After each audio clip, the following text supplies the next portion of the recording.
Well, hello everyone, and welcome back to volumes 18 and 19 of this Mushoku Tensei read-through, where I am reading through for the second time. Technically, I read the web novel for these chapters, so I'm reading through the light novel for the first time, and I'm joined by the person who is reading this all for the first time. Never ever has he ever read any of this, Jarkey Bacon.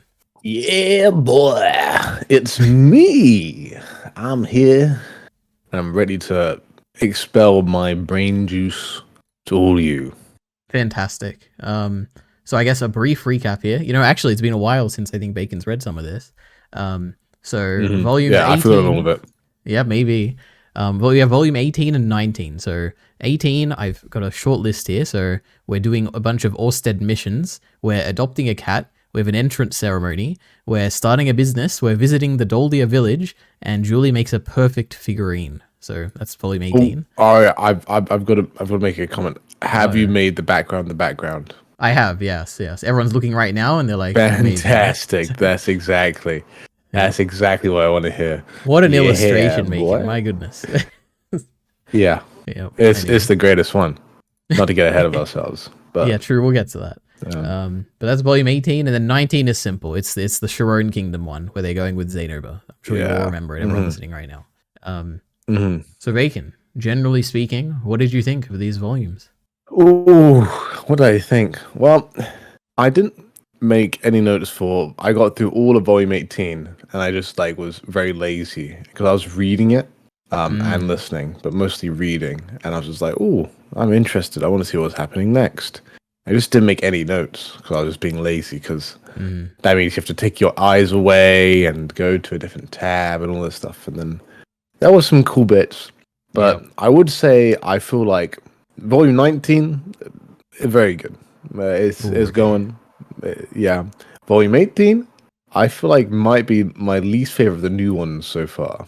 And I say that carefully. I'm not saying it's bad. I don't know. I think I just don't really care about Linia or Persona.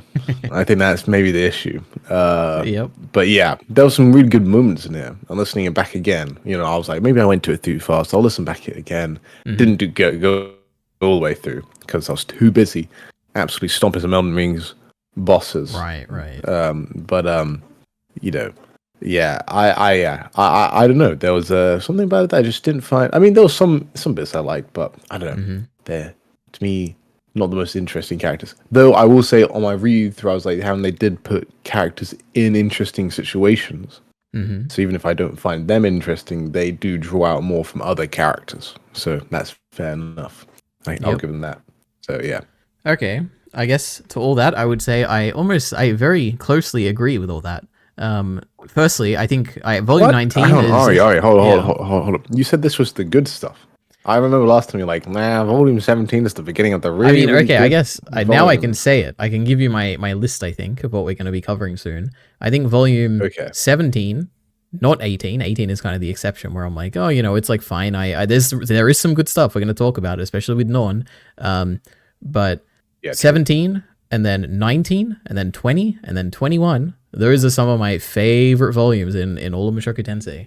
Man, now I'm excited. Yeah, we'll see. I don't know. Ari. If you like 19, then hopefully you like. And I can go ahead. I thought I was missing out. I thought I was being stupid. I'm like, everybody's going to slag me off the comments because I didn't make any notes. No, it's fine. Yeah. And Ari, actually, I wanted to say, what in the comments last time? Hold up. Where the heck is it? Mushoku Tensei. Yep. Oh, come on. Where is it? I don't know. There's like 25 comments. There's actually 24 from what I remember at the moment. All right. Okay, hold up. It's a response to another one. So this was very cool comment, which I didn't make a note of, but actually when someone said it, I was like, that's very cool. Should have gone on most recent. Oh. Yeah, okay, so we have Bana Anaya Pina. Yep. 692, sorry. My guy has been commenting. He comments many comments. And he said, crazy we didn't talk about Gareth getting a good hit on Orsted and cutting off his hand with the reverse sort of light. I guess, kind of. So that was cool. I think someone else mentioned after that maybe they deleted their thing. Mm-hmm. Shame, I was going to shout you out, my guy, because you were doing a lot of really cool stuff. But he basically said, or they basically said, it's like, yeah, and like compared that to Ryder. She didn't even get a single hit on him, right, with her amazing thing, right? So that's how strong it is. Like, so Eris with her king attack, her epic attack, was able to for this, like, hurt. Yeah, I was actually able to hurt him. Unlike Rita, who like had her like OP move. Yeah. Anyway, that was a very cool thing. So I made it sound a lot less cool. But well, we love our commenters. Okay, thank you for commenting. We read all of them. No worries. Yes. Okay, so Bacon. Let's go into volume 18 here, I guess. So the worst Mushoku Tensei volume. Sorry, what? Definitely not the worst. I think this is. I mean, in my opinion, this is still better than like the early stuff in the like first like 5 volumes or something. I guess generally speaking, we can talk a bit more generally now. I do think that Mushoku Tensei gets better over time. Like, I think the stuff, like, say, volume 13 onwards, like, after the anime, I think it is entirely better than the stuff that comes before it. It is very different, of course. We're in a different stage of Rudius's life. But I'm generally more engaged in it. I guess we haven't really covered that much of it to really talk about it, but do you have any opinions on this yet? Yeah. I guess I also know where it's going, I guess. I think there's something about the early volumes which I do quite like. I didn't read them though, like new, so I can't really guess them. I can't really say like, so I can't really be like, oh, volume 12 and volume 7, those are so good, because I'm not reading them raw. As the kids these days, I'm not raw dogging it. Yeah, true. And so I can't say to that, but I would say like that's understandable, because I feel like basically we've got to the point where we've done a lot of setup, and now we're reaping the reward. Yes, and especially character-wise. Like character-wise. So you got all this stuff. You're like, oh my word, I can look forward to that, and then it's like paying off, and it's not like everything is paying off, but a lot of it is paying off. So yeah, that was quite cool. Okay, so that's generally here, but the first thing to talk about in volume 18 is, I guess it starts off, I think, from memory, with like a brief talking about like what's happened, like a catch up. And Rudy's talking about how like, oh, Lara's born. Like, he has a new kid now, Lara Grey Rat. And she's got a very funny face. She's got wide shoulders. True. Yeah. Well, she is half demon, half human. Yes, exactly. Yep. What else? It is a fun way to do the recap, basically, and be like, skip a year into the future. Smart framing device. Rudy is now wind, fire, healing, and detoxification sync tier, and he is intermediate divine, I think. But Orsted's actually, it was interesting. Rudy's like, Orsted's not very good at teaching. I haven't learned much. And then he's like, I've actually learned a ton, which is funny. The man god is trying to stop Orsted and not Rudy. And this is something I caught the second time I did this, which makes sense in retrospect, but I didn't catch it the first time. It's like, Rudy's current schedule is 1 month away, 2 days at home and rest, and then 5 to 10 days of training, then repeat, basically. So like his 40-day cycle is like 28 days to 30 days of training, of being away. And he's away all the time, which... Yeah. So I didn't clock the first time. I was like, wow, yeah, I get, like, I didn't quite understand how away Rudy is, and it's brought up a couple times in this volume. Yeah, it is interesting. Rudy is kind of a little bit portrayed as like an absent father in a way, where Lucy is like starting to not starting to, but initially she was kind of like, who is this? Like, she would call like Orsted dad instead of calling Rudy dad, and she would like be clung to Sylphie, very and cute. Yeah, it's like, oh, Rudy's not really in her life that much. So yeah, I guess like as we go on through the volume, or I guess maybe the 3 volumes, she kind of gets a bit closer to Rudy. But yeah, it's like, it's a little sad. It's like, oh, Rudy, he cares so much about the family he's trying to save, but he's not spending enough time with them, Yeah, very true. And it's very much that he's like compares himself to like a Japanese salaryman lots of the time. Which makes sense. I mean, like, let me think about, like, when I was younger, my dad would be away a lot, because he would like go and like he'll fly away, and then he'd be away for like a week or 2 weeks, and then he'd come home, Then I remember every single time my dad's home, we'd like run to the door, and then I'd go and like grab his ankle and sit on his ankle, which must be very, very annoying if you're super tired. But that's what I used to do. But yeah, so yeah, no, I kind of got a bit of framing for this, you know. I was like, oh, yeah, but then I also don't get Lucy. But then Lucy's like 3 years old at this point, so yeah. Orsted's curse doesn't work on her.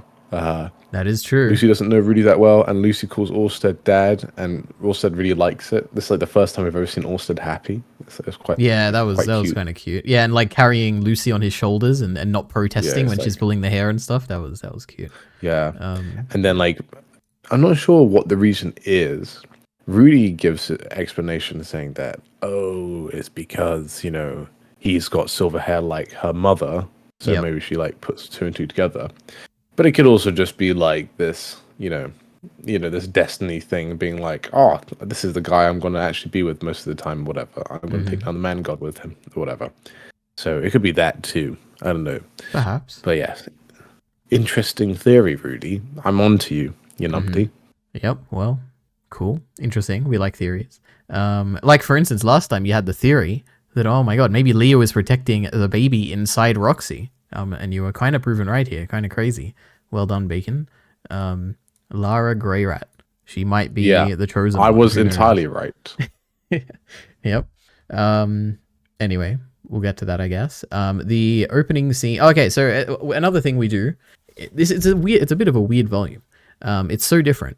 Like we have a whole scene here where we're following this girl.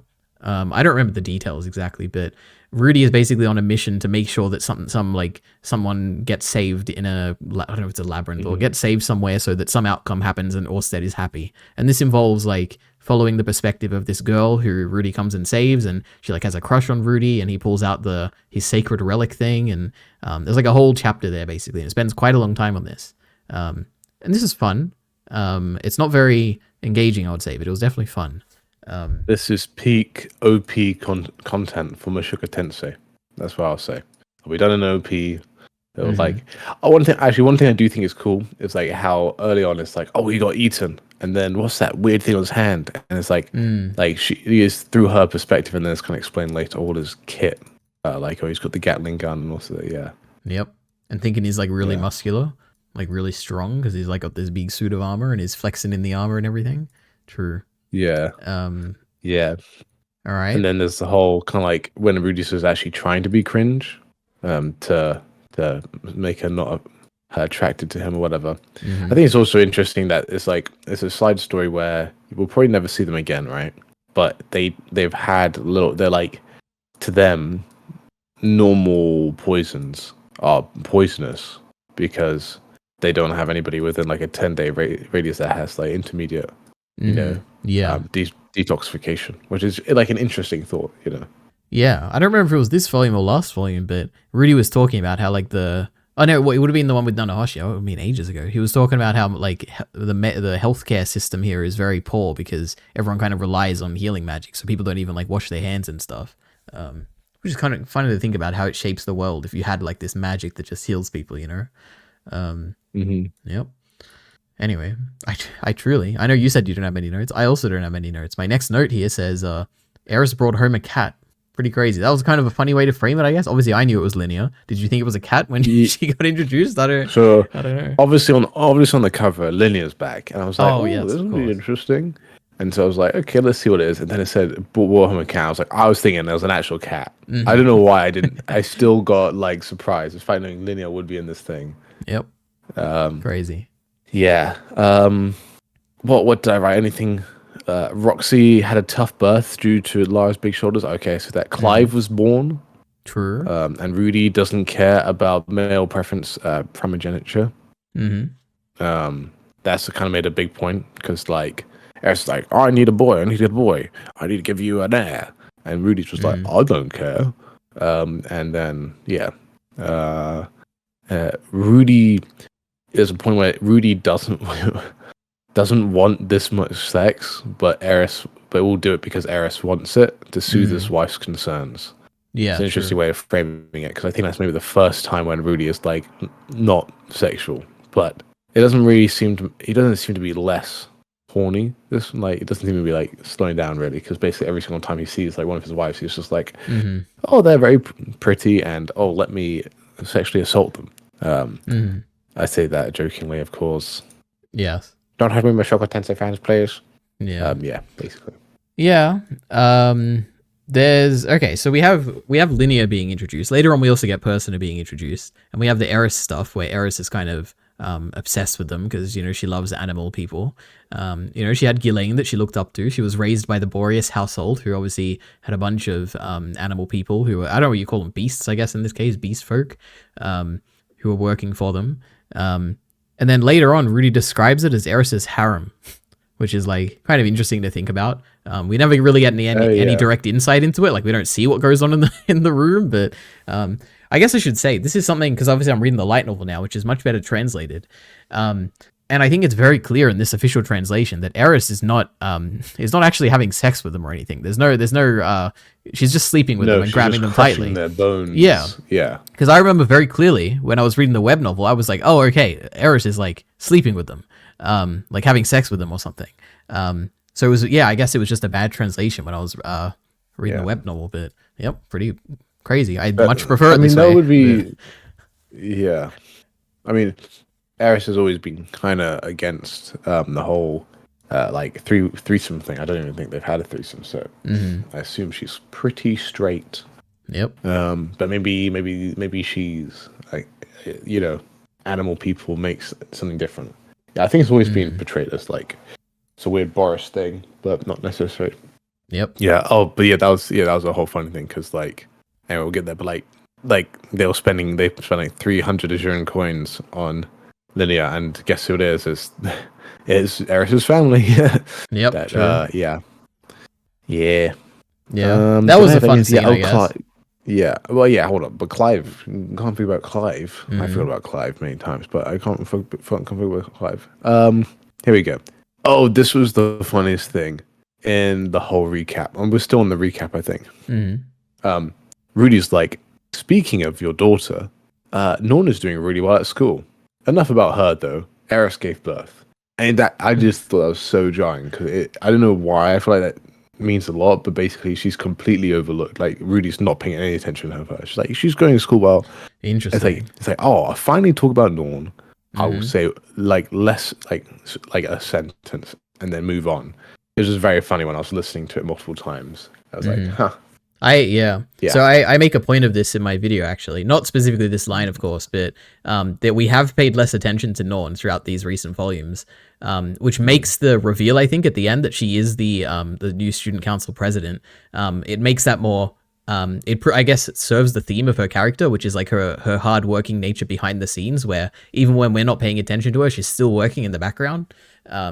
So this could probably feed into that, where it's like, I guess the author is here trying to divert us from thinking about Norn to be like, oh yeah, you know, she's like working, but don't think too much about it, because we'll get the reveal later when she's like actually the student council president and everything. Yeah. No, that's interesting. Yeah. Another note is that Zenith is no longer improving. She's just stagnated now. And then Rudy apologizes for not putting Paul's wife above other women, but that's what he's doing now. Yeah. Yep, Paul's there. We go. Yeah, then we've got the cat. They got the whole ridiculous negotiation scene, which is quite funny. This is a good scene. And it is good, because it's like really trying to show off not show off, but be like a good example to Lucy. Yeah, but then he like gives so much money, it's ridiculous.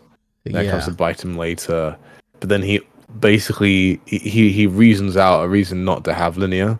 But then he retrospectively says, well, yeah, if I give away, you know, I have to still get through Eris, so I have to find a way. And then it's also, I guess, interestingly, but not surprisingly, it's oh my word, I've forgotten. It's not. Oh no, what? A name? It's the main character, but she's not Linia. It's Persona. No, Lilia. Lilia. Aisha? Oh yeah, Lilia. Okay. Yep. Lilia. She is really happy that Rudy's, of course, like spent a lot of money to save his friend, which I think probably matches up with her view of Rudius, the man who would save that's people cute. close to him. So, yeah. anyway, that whole I didn't have much to say. It was just like it was a fun scene, and it's like it's kind of cool because it's like, oh, you can't hit the maid. That's the maid of Rudius Grey Rat, and then Rudius turns up and he really just keeps on piling more and more cash. It's like, yeah, you're making sure you don't give me any trouble, right, or whatever. So he's just going completely overboard because he thinks they also have personnel or something. So there's, a few minor things to say here. There's firstly, again, the reputation of Rudius Grey Rat, it continues to grow. Even later on, Randolph, the Death God, he knows who he is. Then at the same time also, Rudius is becoming richer and I guess he gave away a lot of money here. But also at the same time, he's placing down further roots here. Like he's started a corporation. We haven't talked about that. We'll get to that. But basically, this is all to say that it's kind of funny to think back on, in my perspective, when you and Kyle are talking about this house that he moved into, and I was like, how long do you think he'll be here? And I think you guys were like, oh, by the end of the season, we'll like move away and, do something else. But nope, he's been there many years, and who knows how many more years he'll be there to come, The house has kind of become a staple part of the series. One of the few times when Mushoku Tensei predictions did not come true. Very true. Yes, of course. But yeah, the house is like a centerpiece. Like it's always somewhere to come back to now, which is reassuring. Nice. Yeah. Very nice. Anyway. Anything else? My next thing is about the entrance ceremony. So no, that's my next. No, now this is where my notes end on my second read through, basically. So I'll have much fewer notes, basically. Mm-hmm. That's okay. We can focus on volume 19 anyway if we have to. There's a lot to talk about there. But Bacon, there's an entrance ceremony. Like the new year is starting. All these new people are coming to the school, and there's a new student council president, Norn Greyrat. Pretty crazy. And Rudius is there to see it, and he's shocked. He's like, oh my gosh, I didn't know she was the student council president. This is crazy. What do you think about this stuff, Bacon? Any strong thoughts? Anything at all? It was funny when she tripped over. Very true. That was amazing. Yep. And then you had the elf boy, and he had this monologue. And Rudy's just like there. It's like, oh, hold up, Norn's not like that. And then he's like, that Rudy guy isn't so much. And Rudy's like, yeah, he's not that much either. Mm-hmm. Genuinely. And then eventually it's kind of like revealed, he meets this guy. He meets Grabble's son. And then Lenny's just like, hey, pals, I know you. And they're like, oh, I don't know her. Then it's like revealed. It's like the classic, like, he doesn't realize who he's talking to. Mm-hmm. And then, like, Norn starts bossing him around and be like, you can't like beat up on new students. And then like he bows to Norn, and then he was like, Nani? Rudius Grey Rat listens to Norn. Sugoi, she's so cool. Mm-hmm. Yeah. And there's like a lot of small details, like you still got one guy from like the Norn fan club who's a bit dodgy. Mm-hmm. Yeah, so anyway. Yeah. Seems like Norn's not to be worried about. She's got everything sorted. Not at all. So I like it. This scene's very fun. It has a bunch of dynamics and stuff. Like you got three big characters, and then you got these other kids who are new students. It very much gives the feeling that maybe the time at the university is like coming to an end. Like people are graduating. Linia and Persona are gone. Ariel and Luke are gone. Obviously Roxy still works there. Norn still goes there. But we have a new group of students coming in. The next generation. These three people from the various important locations. That's the kind of vibe of this ceremony to me. Now, obviously, the thing I like about this, I guess to say, this is the final piece of Norn that I talked about in my video. I don't go beyond this for her character, because to me, this is kind of the end of the arc that started with the shut-in incident with her. Because back then, she was she was not very confident. She believed that she wasn't like living up to the expectations of people around her.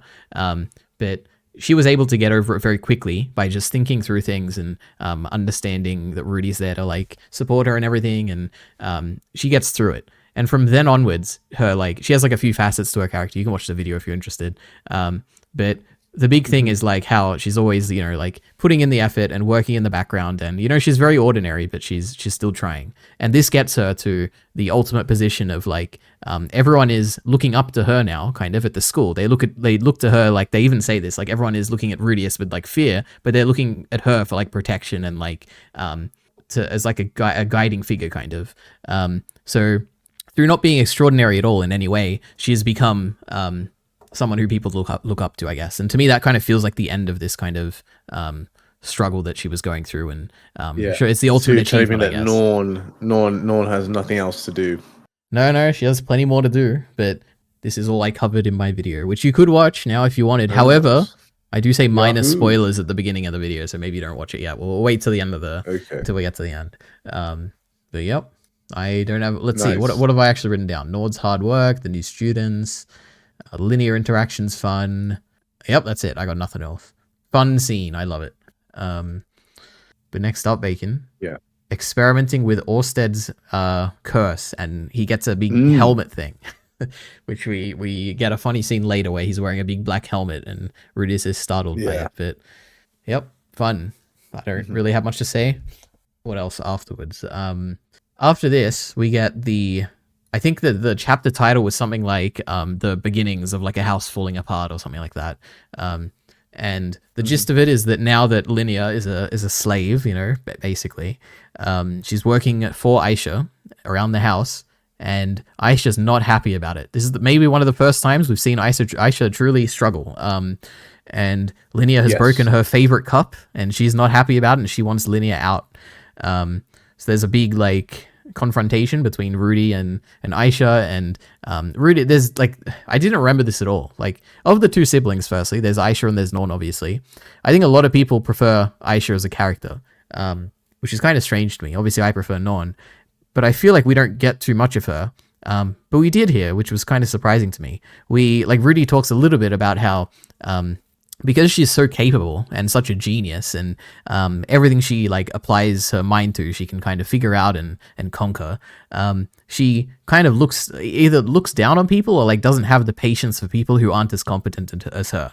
So she's kind of irritated with people like Linia here, who are probably trying their best to do the role, but aren't as good as her. And it's an interesting characterization of Aisha. Because obviously she had this kind of outlook when it came to Norn. She would treat Norn like this as well. And we talked, well, I guess I don't know if we talked about it, but it was in that point of view chapter in volume 11. But now to see that it's not just because she was feeling oh, I'm the illegitimate child, I need to be better than Norn and I'm going to put her down or anything. It's just because she's just so good. Just so she doesn't, maybe she doesn't even realize how much better she is compared to other people, just at picking up things. And yeah, it's a kind of an interesting small characterization of her that I'd never really thought about. Yeah, it's one of those things. It's if I could do it better than you, if you're not you're just hindering me at this point, so I'm frustrated.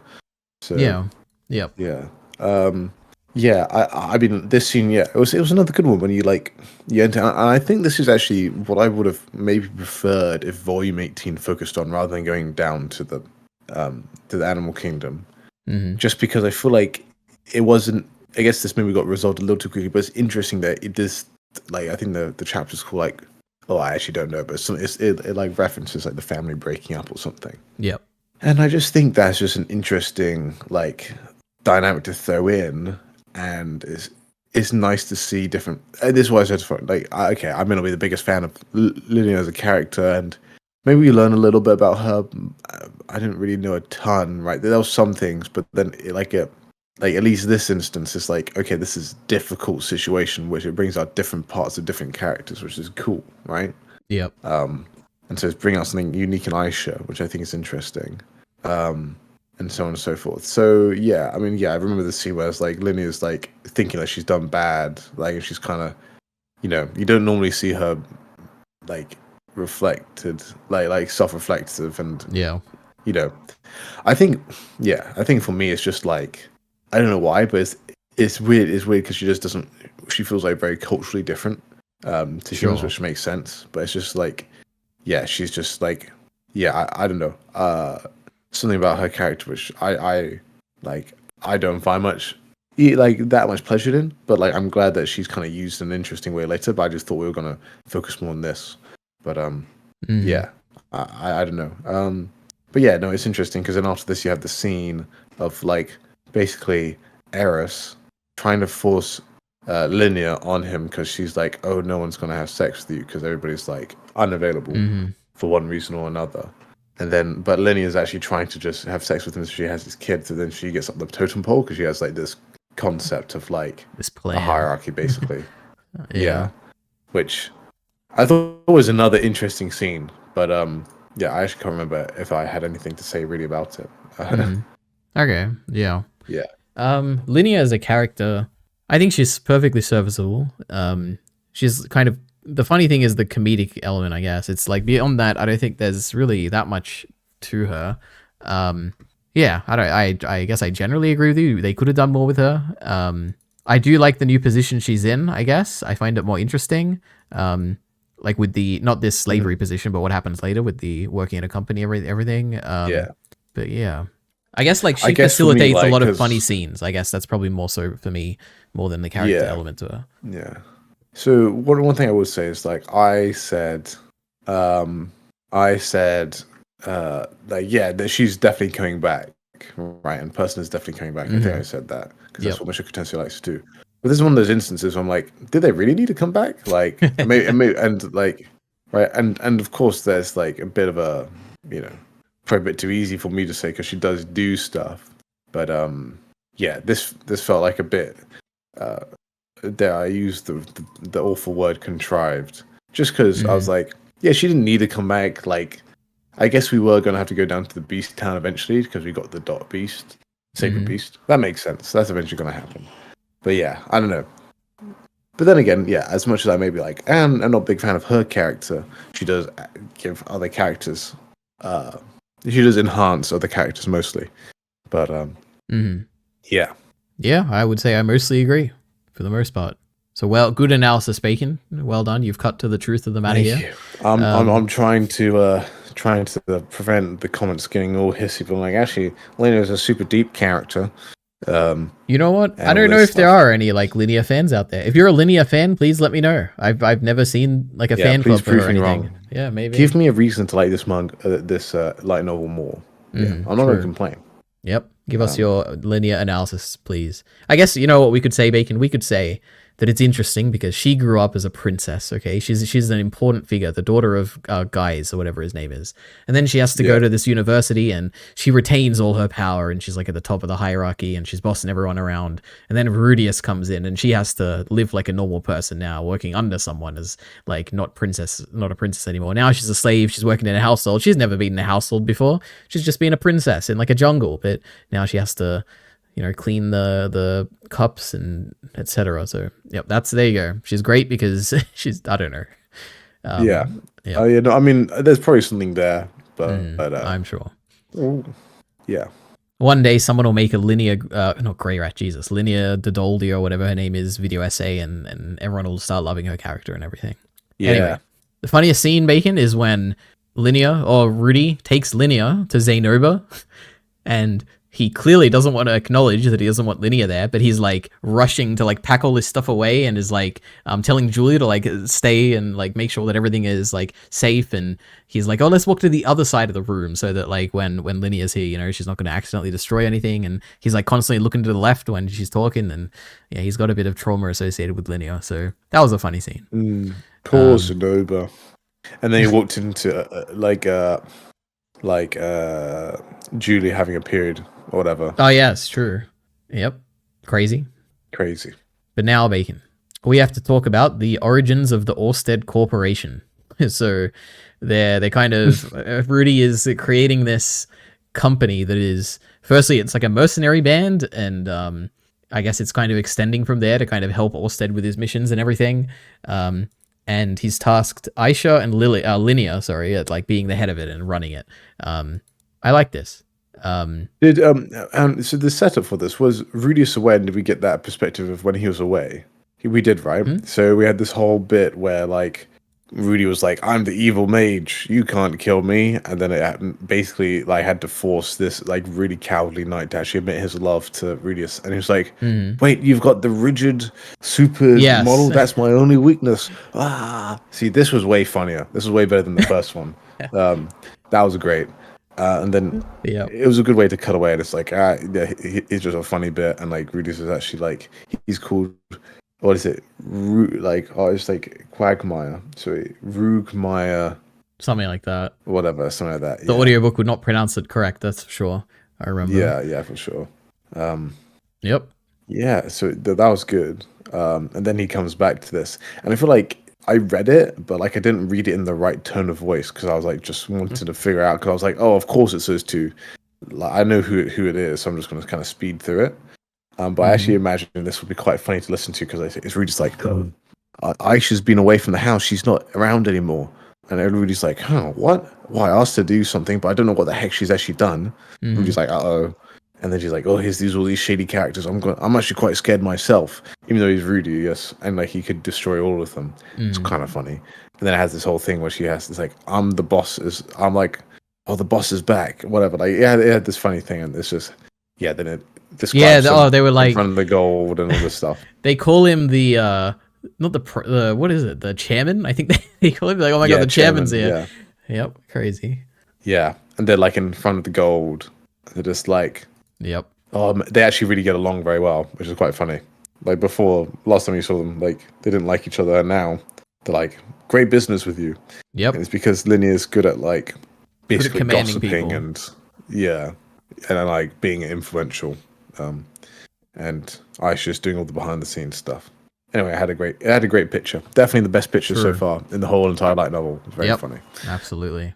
And that's why we're gazing over this. And I hope everybody realizes that because they're wearing sunglasses in the picture, we have our glasses on in this background. Of course, naturally. Yeah. All right. Let's see. What else have I got notes on? The Orsted Corporation. The employees doing Japanese bows at Rudius and calling him the chairman. Yes. Aisha going to Perugius on her own and Rudy's like, you met Lord Perugius? and she's like, yeah, he was a pretty cool guy. And then Perugius like later saying that like he likes Aisha and he likes clever people like her, and that was like kind of funny. You know, Perugius continues to be the greatest character in the, you know what? He was in my S tier when I did my tier list. I think he is like one of my favorite characters. Just how much I enjoy in this read through every scene with him, Bacon. I can't say it enough, you know? And I know I say it every time he's brought up, but my goodness, I love him so much. Anyway. Do you think he's quite magnanimous? He is the most magnanimous character in all of fiction, I'm sure. And he gets brought up every time, and it's a good gag. Actually, I don't know if it's a gag, honestly, but it's like, it is pretty funny. It's very funny later when like Linia is very scared of him, I think, right? Or yeah, sure. Like when they're going to the village, and then like she makes some like comment because she doesn't think they can hear her.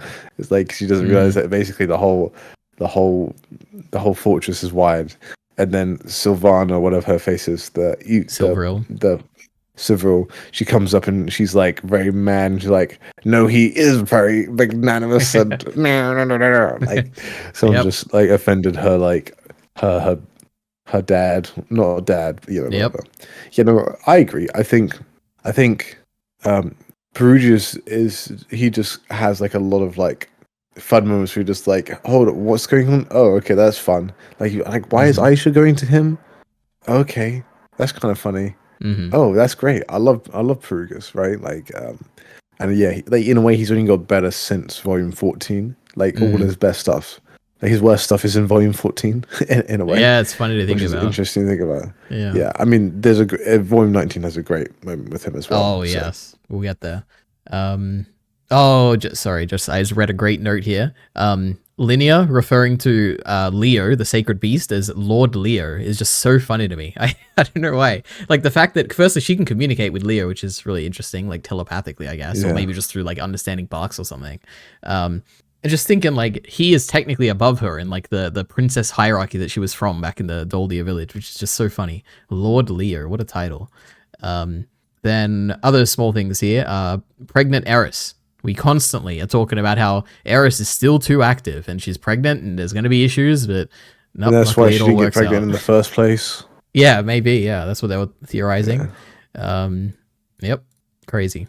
Then they head to the Doldia village. I think that's what it's called. And this is like, we get a little bit of like, not nostalgia, but like, Rudius kind of has nostalgia, I guess. He's talking about the cell that he used to be in, and now the person is in there where we're meeting guys, and he's more, I don't know if that's actually how you say it, goose, geist, whatever it is. Well, and he's more like, how she teleports them, right?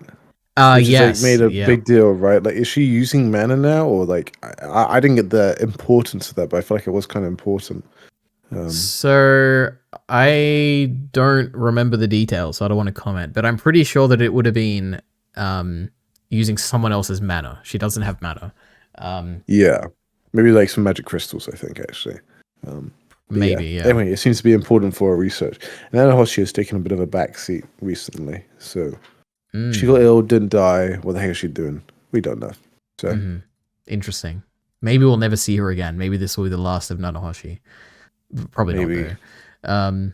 Yeah, Doldia Village. It's the rainy. No, it is the rainy season, I think, or it's almost the rainy season or something. The place is flooded when they arrive at the teleportation place. Yeah. The fun thing, I guess, it's like small details, like seeing how Guys is more mature now or more like mellowed down. Yeah, that was not great. As crazy. Love that. Seeing how, or getting the offhand mention that, oh, you know, the old man who used to be in charge, he like got in a few seasons back, he got injured by a beast, and now he's like retired and he lives somewhere else. And I was like, oh, that's like kind of funny to think about. Just seeing the passage of time, you know, in this place.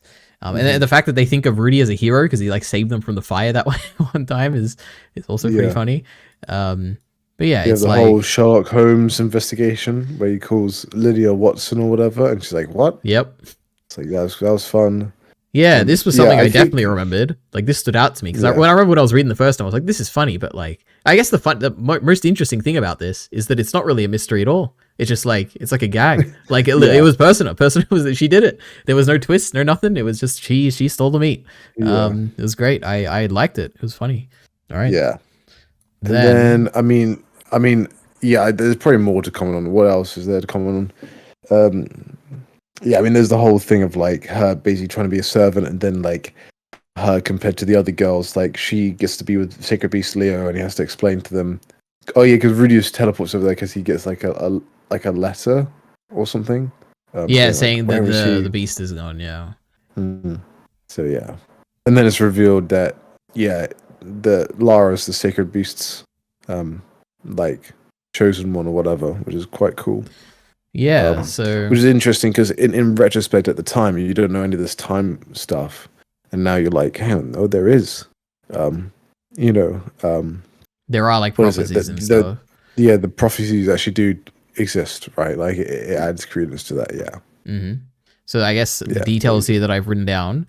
100 years after the sacred beast is born, a messiah will appear to save the world, and the sacred beast will aid them on their quest. So it's been like 20 years roughly since the sacred beast was born, so there's around 80 years left. And then Rudy's like, how's that possible? How could Lara be the person if there's still 80 years left? And then he realizes Lara is half demon, so she might live for a very long time. Yep. One funny dynamic in this scene is, I think this is portrayed as like you've got Leo talking to Guys, I think, and Linia's translating to Rudy, like what's being talked about. Yeah, that was funny. And the funny thing is that the way Rudy perceives Leo is that he's talking with like a pompous self-importance, kind of like Batagati, which is just funny to think about how that's Leo's internal monologue. Cute. But yeah, so after this village stuff, which I'm sure there's more to talk about, but I don't remember enough about it. Then we kind of get to the end stuff here, which is we have something that I don't remember. Now, I don't know if this was, maybe I've just forgotten, or maybe it is light novel original, but it's Julie point of view chapters, where firstly we get the first half of the of the events, which are from Rudy's and Zanoba's perspective of Julie having gone missing and taking a figure, and we're not really sure what's happening, and they theorize that, maybe she wants to be freed. She wants to pay for her own freedom or something. Then we get like it's an actual Julie point of view where we go all the way from her childhood to her meeting with Rudy, and I think Fitz, or who was also there at the time, in the slave market, I guess it would be, and her perspective of how Rudy was, she was only able to say that she wanted to live because Rudy didn't directly say like, do you want to come with us or something. It was like the more indirect way he said it of like, I don't exactly remember the details, but it was like an indirect way of saying it that really got to her, which was kind of interesting. And I think it was his eyes. Like it was the fact that like when Rudy, and you see from Rudy's point of view way back, and it's like Rudy completely understands her situation, but now like she like understood that he understood what she was going through, which was a weird thing. She was like, "Oh, my life sucks. How did you know?" But then, Yeah, and then we follow her to continue. She talks about how initially she was a little bit afraid of. Well, I guess initially she was kind of happy with Zainoma and Rudy because they'd given her the good life that she loves so much. But later on, she kind of not later on. Sorry, I guess it's the other way around. Where initially she was afraid that because she liked the life so much currently, that Rudy could rip it away at any moment. Like his, I guess, eyes portrayed when she first met him. Which is kind of funny to think about how initially she was a little scared of Rudy because of what he said. Then, I continue this point of view. Like she makes the figure she's proud of and is excited to show Zainoba, and the kerfuffles ensue. She shows Zainoba, and Zainoba's so happy. It's a great reaction. We get a description of we get a detailed description of how he's reacting, and what's interesting is that like I don't think at any point does the actual words say what the doll is. But in the pictures, it's quite clearly like of Ariel. Right? Yes, I also noticed that. Yeah, because I didn't recognize this at all. So it was kind of funny. I thought it was going to be like a Rujo thing or something, but no, looks like Ariel. Now, let me just say, this was easily the best part of the volume for me. Yeah, I agree with that. Yep. Just because I said it before. Anytime you get a perspective chapter from another character, it's great. It gives so much extra depth to how the character's thinking, and it's like quite cathartic because you haven't got any you don't really know what she's thinking. There's always a couple questions, and it's just nice it's a good payoff. So and I had some really good pieces of art with that as well. So and one note I have is that her box was inspired by her mother's ornaments, like a brief mention of she has this memory of her mother who would make ornaments. She had no idea what they were for, but she's like, I'll put them in this little box that I'm designing for my grand masterpiece here. And her parents are still probably alive, right? Yeah, she said they were like resourceful, and they'll probably be alive, but be interesting to see if they reunite. That could become something cool. True. All right, I have 3 more notes. One of them is Norn asks Rudy if it would be okay if she became an adventurer. So who knows? Maybe she's interested in becoming an adventurer. I think the good part about this is like when she leaves and the whole family starts chiming in, and everyone's like, "Oh, I don't want her to do this because like it's blah blah blah." And I think Eris is like, "Oh no, being an adventurer is cool, so yeah, she should be an adventurer." Everyone has like their perspective on it, which is cool. Yeah, it's interesting. Yeah, they all respect Rudy as the head of the household. That's also and Rudy gives like a very middling answer, and then they feel, oh, Rudy's not super convicted. All right, let me give my opinion, which I thought was interesting. It's funny dynamic. Yep, definitely. Now 2 more notes. One of them, Orsted says the guy who was the Sacred Beast's partner in the other loops is the man who will defeat Laplace. But he also says that he doesn't actually need him to kill Laplace. So he could actually kill Laplace on himself if he needs, but it would be a great help if he actually had this person to help him out. Kind of interesting lore stuff, I guess. More and more mentions of Laplace these days. Yeah, and that becomes quite a big thing in Volume 19. So, yeah. Yep, interesting. Anyway, last one. Zainoba decides he's going to leave, and he doesn't say why. So we get a letter summoning him to Sharon, and we're like, what? Why is he going to leave? And that's where we end Volume 18, and then start Volume 19, Bacon.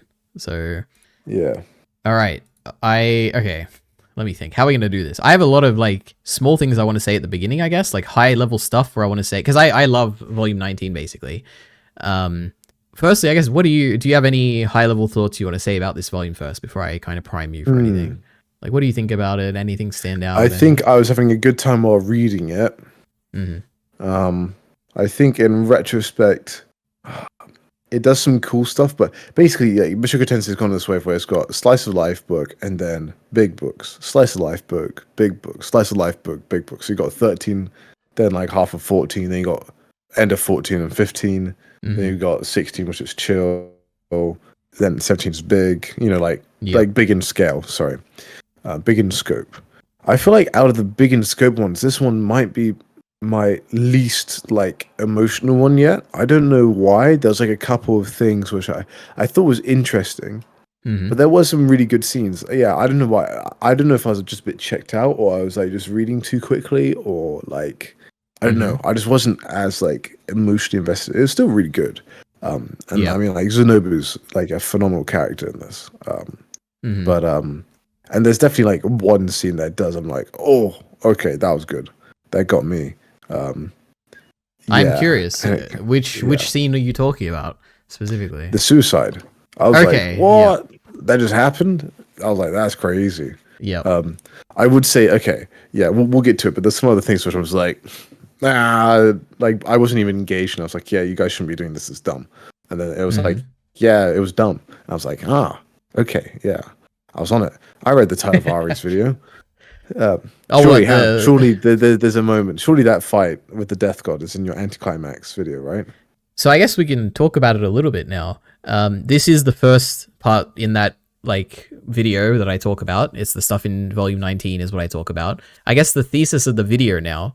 Well, I guess I don't know if I should say. Don't focus on don't go back to it, I guess, because otherwise you'll see what's in the video and you'll be like, oh, that stuff is also the similar kind of thing.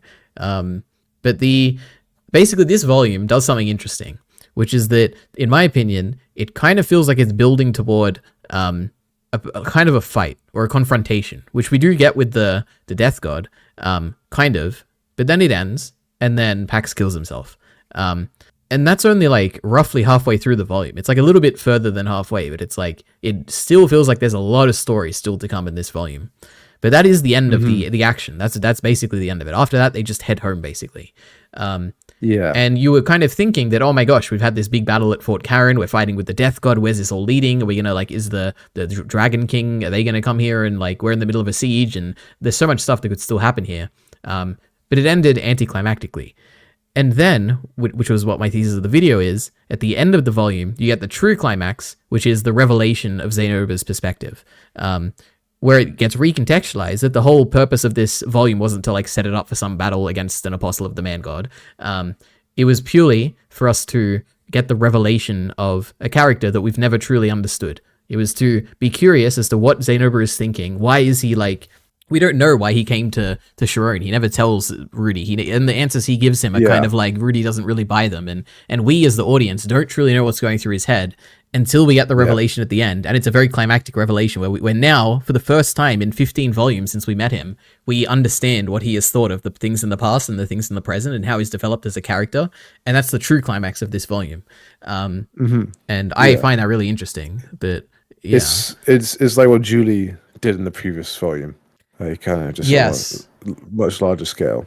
Yes, absolutely. Because we've known Zanoba. I guess Zanoba's a bigger character as well, but I would agree, because I was always expecting somehow that one chapter of Rudy being the reason why the Death God gave up on his cooking dreams to come up. That's the Chekhov's gun that I'm waiting to be shot, but it's never shot, right? Yep. And I think it's interesting because of that, because there's lots of stuff that you could do. And there is some anticlimax. I mean, Roxy almost dies. They almost beat. Yeah, and she would have died. This is exactly. Imagine. I was as soon as it was interesting because Rudy basically, as soon as he says man god, he does the Orsted in Turning Point 2, where he's just you said man god? Okay, I'm going to kill you now. But unlike Orsted, Rudy can't just kill him. And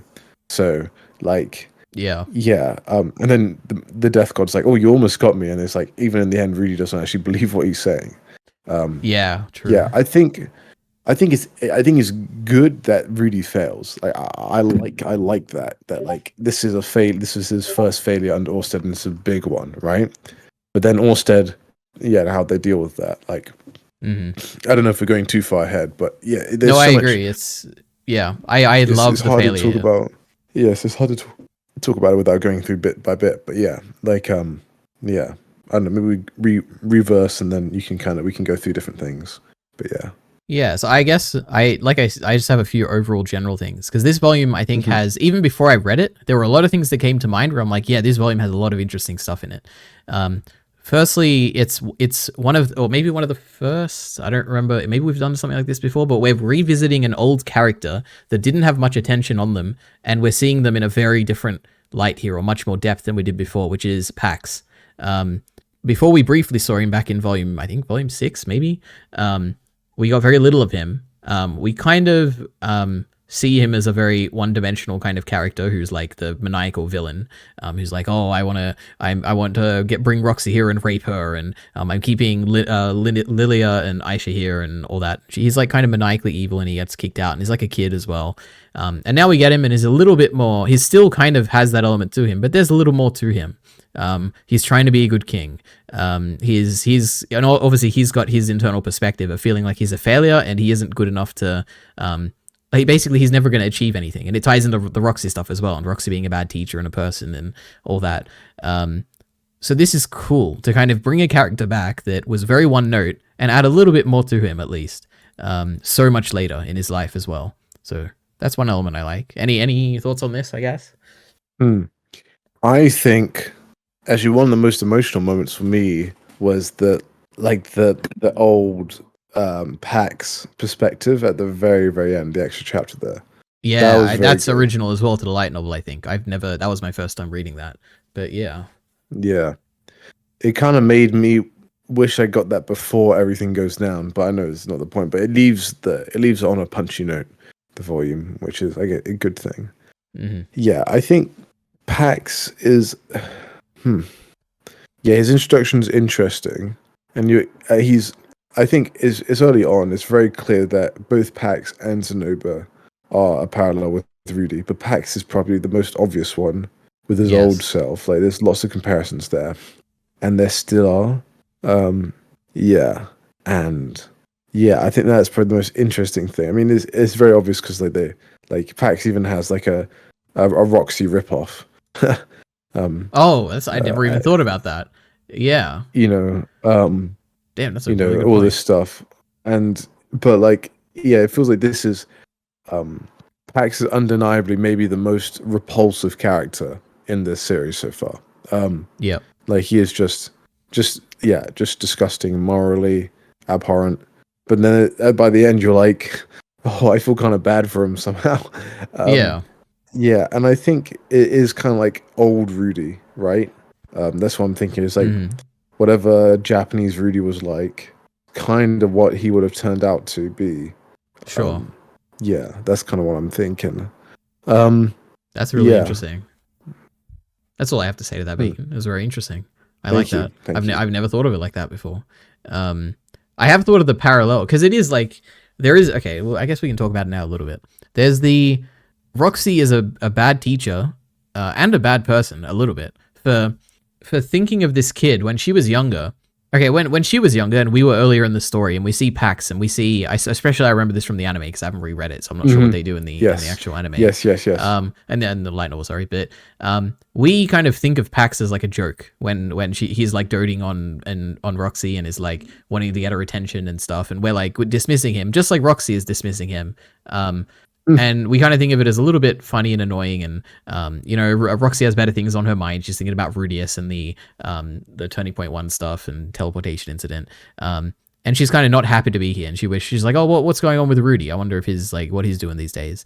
And I guess when I'm going through it, I don't think much of it. But then thinking of it now, it's a cruel thing to do to a kid who kind of does look up to you, and you're like responsible for teaching, and to kind of put them down a little bit, or like whenever they achieve something, to be like, oh, finally you got it, like it took you long enough, and to compare students, like a better student to a worse student, and to say that like one is, or not to say it, but to kind of imply that you're not good enough because you're not better compared to my other student or whatever. It's a cruel thing to do to a little kid, and I guess it's portrayed differently here, which is what I find interesting. It's a recontextualization of something that we didn't really think about much before, so I like that. No, it's a good recontextualization, but I think it's also worth to point out, like, the reason why I was dismissive of Pax, at least, is because he's just so disgusting towards, his attitude was just so awful towards to Roxy, like he would grope her, he would sexually assault her, right? And so you're just like, I do not actually care about this kid at all, he's awful. And I'm like, it is a kid. What Roxy's doing is not reprimanding him, which is the bad part. That's why I was like, Roxy, why didn't you do anything about that? And it seems like what Roxy's done instead is just kind of be absent. And just not taught this kid to be a good kid. And it was only until he was sent away that he became somewhat decent. And, like, okay, he's still not like a perfect human. by any means, but like, you know, there's a reason why like that girl liked him and they stuck together, right?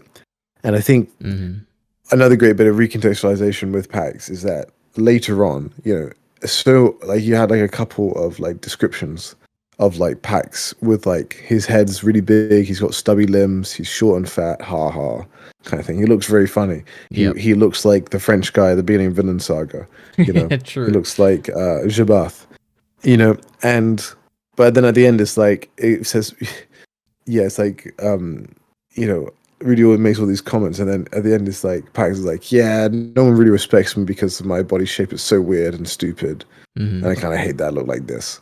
Anyway, it's interesting because before you think, oh, it's just quirky, you know, this is what they look like. Yeah, he's got like a villain design. Like, oh no, this, yeah. But now it's like, oh, actually, that really affects him, kind of thing. Yeah. That's a good piece of. Yeah, I agree. That's very cool. Isn't recontextualization great, Bacon?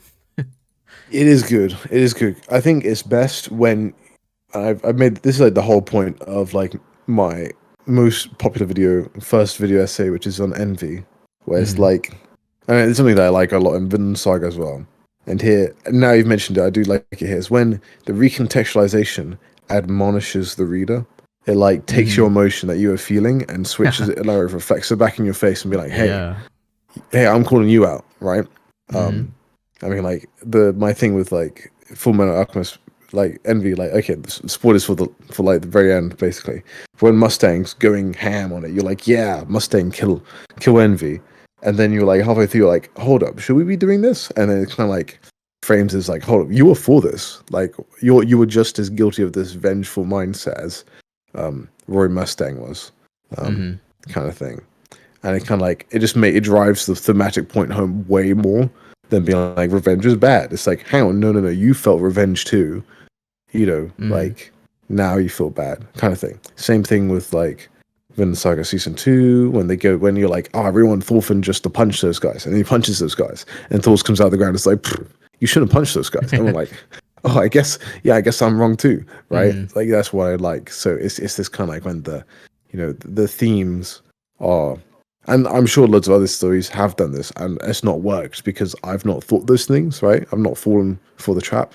I don't want to call it a trap. That makes it sound weird, but it makes it very effective when it does come out like that. It's like, and maybe if Mushoku Tensei had a stronger thematic core on this part, at least, so like a stronger thematic thread on this specific instance, like maybe would hit harder. But yeah, no, it is a good point. It's a good recontextualization.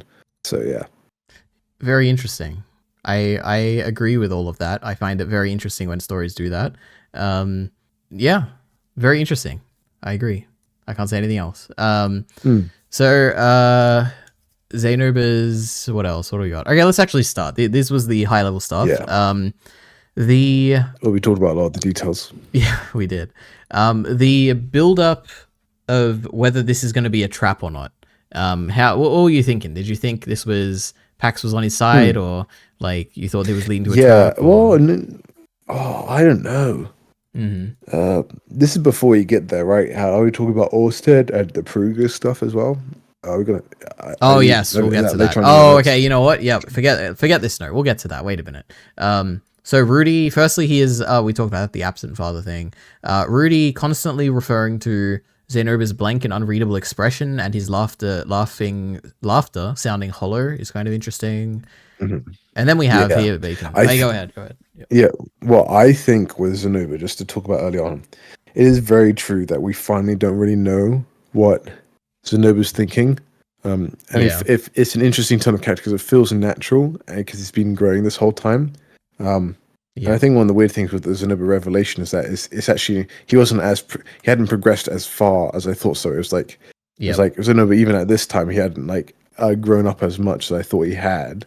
But it's just he has this kind of like he's been a very single-minded character, and he's just been adding on more and more and more dimensions to his own character, which is quite cool. And this is where we kind of get shut out, because before it's kind of like you feel like, oh yeah, Rudy kind of always gets Zanoba. He's always on the same wavelength. We kind of know what Zanoba's doing, and then boom, okay, Zanoba feels like he's not open with Rudy, which feels weird. You know, Zanoba's not acting like Rudy is the greatest thing ever and his master. You know, like all this stuff, right? Like something has called Zanoba higher than making figurines, and that's a big deal. And that then leaves Rudy in the dark, and that leads to his unnoble face. I think before this as well, like we're given a big rundown on like the Death God and all this stuff, right? And then it's like there's a very funny and kind of confusing part also. It's like now when you feel like you can attack, don't attack. When you feel like you need to defend, don't defend. Unless it's really obvious that you need to attack or really obviously that you need to defend. I'm just like, that is so confusing. But like that was in my mind the whole time. And so when we do get to the fight, I'm just like screaming at Rudy, I'm like, you dummy. He's going to do the thing. He's going to do the thing, you numpty. Like, Anyway. Unless he's not going to do the thing and it's too obvious. And oh my gosh. Yeah. Yep. I think, anyway. I think it kind of builds upon like what Ghislaine said the issue with Rudius's fighting was, is that he just overthinks, and that's why Eris was beating him back in like volume 3. Wow, deep reference there, Bacon. Yeah, true. And so this comes back to bite him real bad because he's overthinking literally everything. It's like, well, he's like trying to be the light from Death Note. Well, he could have been doing this, but it's actually just like it's a 50-50, man. You got to go for it, right? Like you can't make the right, you can't make the right call necessarily, or just listen to Austin, just assume he's doing the opposite, right? So or just like don't fight one of the the 7 great powers. It's probably a very bad idea. Okay, let's talk about the Perugius Zanoba scene. So Zanoba goes to the floating fortress and visits Perugius and has a conversation with him about going to Sharon. Oh, we go to the back room. We go to the back room, which is the first time Rudy's ever gone back here. True. And then flying lady, I forget her name again already. Silveril. She comes in and she's like, Rudy, what makes the difference between these and the other, or whatever? Or maybe it's Perugius that asked him. Rudy is just like, I mean, he gives a pretty obvious answer, but he's like, well, this one seems more personal to your taste, while the other ones there seem more like everyone could appreciate. Everybody could appreciate, And I mean, I was like, that's an obvious answer. But then I was like, the first time that Rudius gave like an answer that all of them respected. And, she's quite miffed at Rudius. She doesn't like Rudius that much or whatever. I think, right? Yep. I think she's still miffed because like from the previous thing with Linia going through or something. I can't quite remember. Probably from the Almanfi thing, summoning him up. Probably still pissed about that. Yes, that was it. That was it. Yeah, she was not happy with that. Yeah. Yep. Yeah. Anyway, sorry. I'm going to allow you to finally say your point. Well, my point is like, just this scene is so good because it shows the respect that not respect, like the friendship that has formed in the background again when Rudy isn't paying that much attention between Perugius and Zanoba, where the first thing that like as soon as Zanoba kind of shares what's happening with the situation, like wanted to go to Sharon and he tells that to Perugius. Perugius is like, oh, do you want me to come and defend Sharon? Do you want me to basically wipe out all your enemies there? And it's like, this is like the entire thing that Ariel wanted for her. And he's just like offhandedly offering it to Zanoba because he respects Zanoba so much. That's a great point. And it's like, he genuinely finds Zanoba to be a very good friend of his. And because of their shared passion of art. And it is, and we know as the audience how genuine Zanoba is in his passion of art. And it's cool to see Perugius also see that, and not think of him as strange or kind of, I guess strange is like a weird thing. Like everyone who sees Zanoba probably thinks of him as a bit weird. He's a blessed child. He's obsessed with art. Or obsessed with dolls specifically. But Perugius genuinely sees him as like a very interesting person to talk to and share his passion for art. And it's like, this is real cute. I like this relationship a lot. I think, everybody kind of does assume basically that Zanoba is like basically autistic in some way. Does that make sense? And like doesn't really know how to like chat with him. Like, I don't know. I mean, like it is one of those things where like if someone's like neurotypical, particularly not even autistic, because I've gone along with actually a lot of like quite autistic people. But that's probably closer than like say Down syndrome. But like there's something about like lots of people do find them just hard to talk to because can be quite quirky. And maybe I should be careful here because I'm not trying to be like, oh, if you're autistic, you're like weird or whatever. It's a spectrum. Right? It's called ADS for a reason. So it's very there's a lot of variety there. I'm more just. And people have different things. It's just like when I've met like people, like there's been a couple of people, like I remember at school, I had like a weird knack of basically making friends with that one weird kid that no one liked. because they were just kind of weird, and they didn't know, because no one hung out with them, they didn't know how to socially like get along with people and all this stuff. But like for whatever reason, I found a way to like connect with them, or connect with them. Yeah, exactly. I don't know what it was. Maybe it was as a kid, I was just more patient than other kids. I'm not trying to pat myself on the back here. It just happened. It just happened twice, so it's weird. It wasn't like a one-time thing. It happened like twice or maybe 3 times. And I was like, huh, why did I get along with him? So yeah, don't know. But because you're like Perugius, basically. I'm very magnanimous. That's true. Yes. Yep. Cool. Perugius, we love him. Some of us love him more than others, I'm sure. But yeah, Perugius. What else is there? There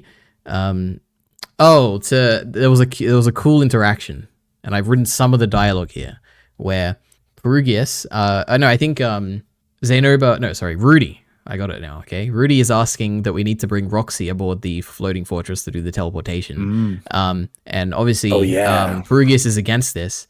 But then Zanoba asks, like, as a good friend, like, could you please do this? Yeah, requesting as a friend. This is crazy. And then so he says, "You'd name yourself a friend of the armored dragon king, you the mere princeling of some minor desert nation." And then Zanoba says, "With the greatest respect possible, Lord Perugius, in matters of friendship, neither rank nor race are particularly relevant." And Perugius loves this. He laughs at this and is like, "Oh, of course."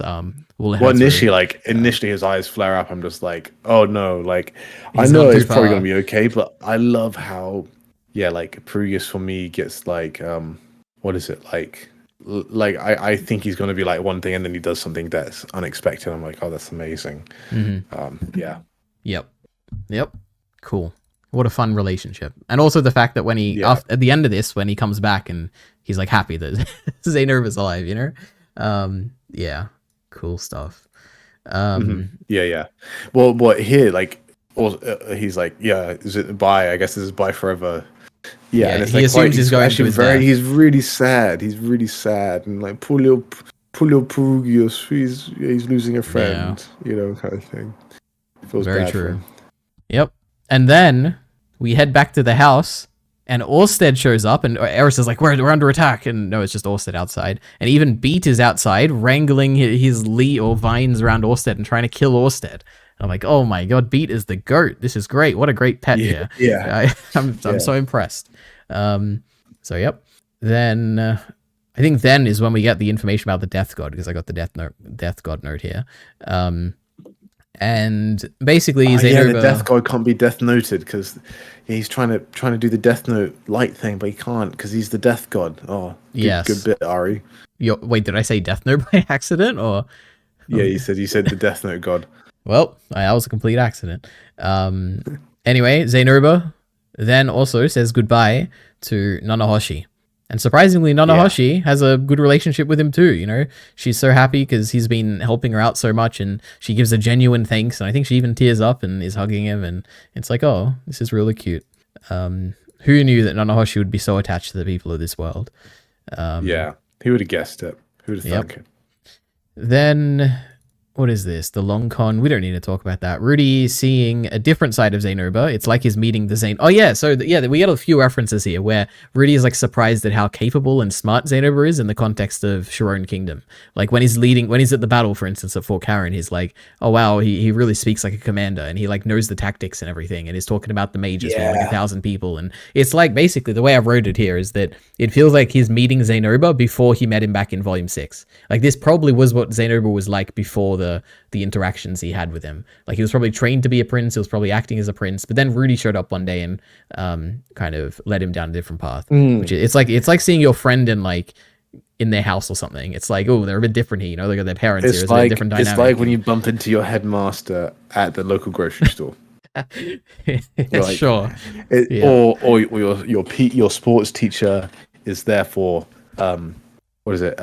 for photos at school day, and they're in a suit. And you're like, hold on a second, you're normally wearing shorts. Yep. Crazy. What would I say? I feel like I don't know if I agree that this is Zanoba before he met Rudy. Okay. Exactly. I think it's revealing stuff. Yeah, it's interesting. I think. I think this is what Zanoba theoretically could have been, but he was never like this because he didn't have perspective on life. He's just finally put in his training to use, if that makes sense. Like, yeah, I think you're right. I don't disagree. That's what he said, but I don't think Zanoba was like this before. He was more.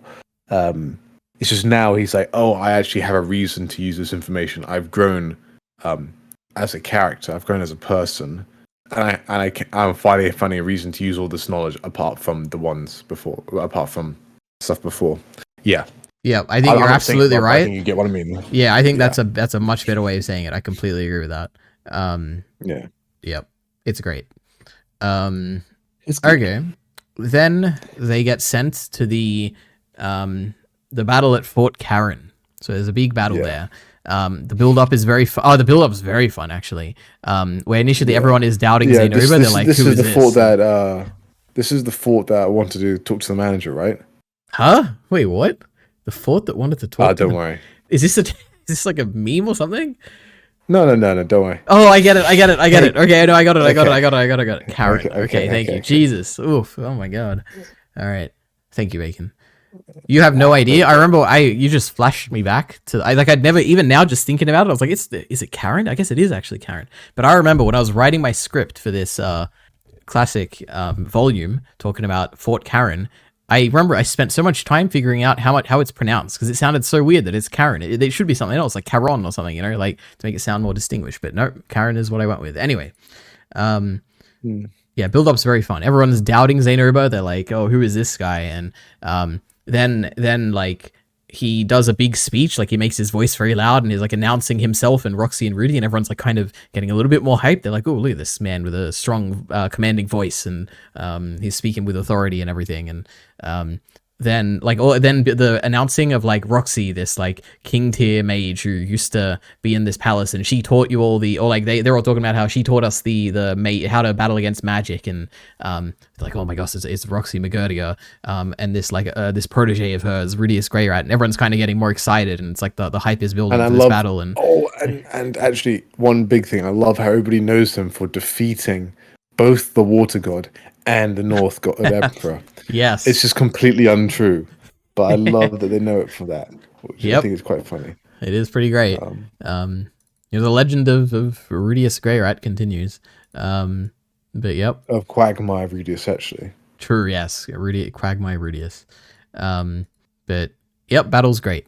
Also the fact that like there's the brief moment where Rudy's worrying about Zanoba. I guess Zanoba's proved to be more competent in this than Rudy expected, where he's talking about how all this like commander's not going to be very happy that we're showing up and suddenly Zanoba's going to take over. But then Zanoba is immediately like, I don't want to take over. I think you should probably take over since you have the experience, and I'll rather like lead like in other ways. And it's like, oh, Zanoba's pretty competent here, and Rudy's surprised by it.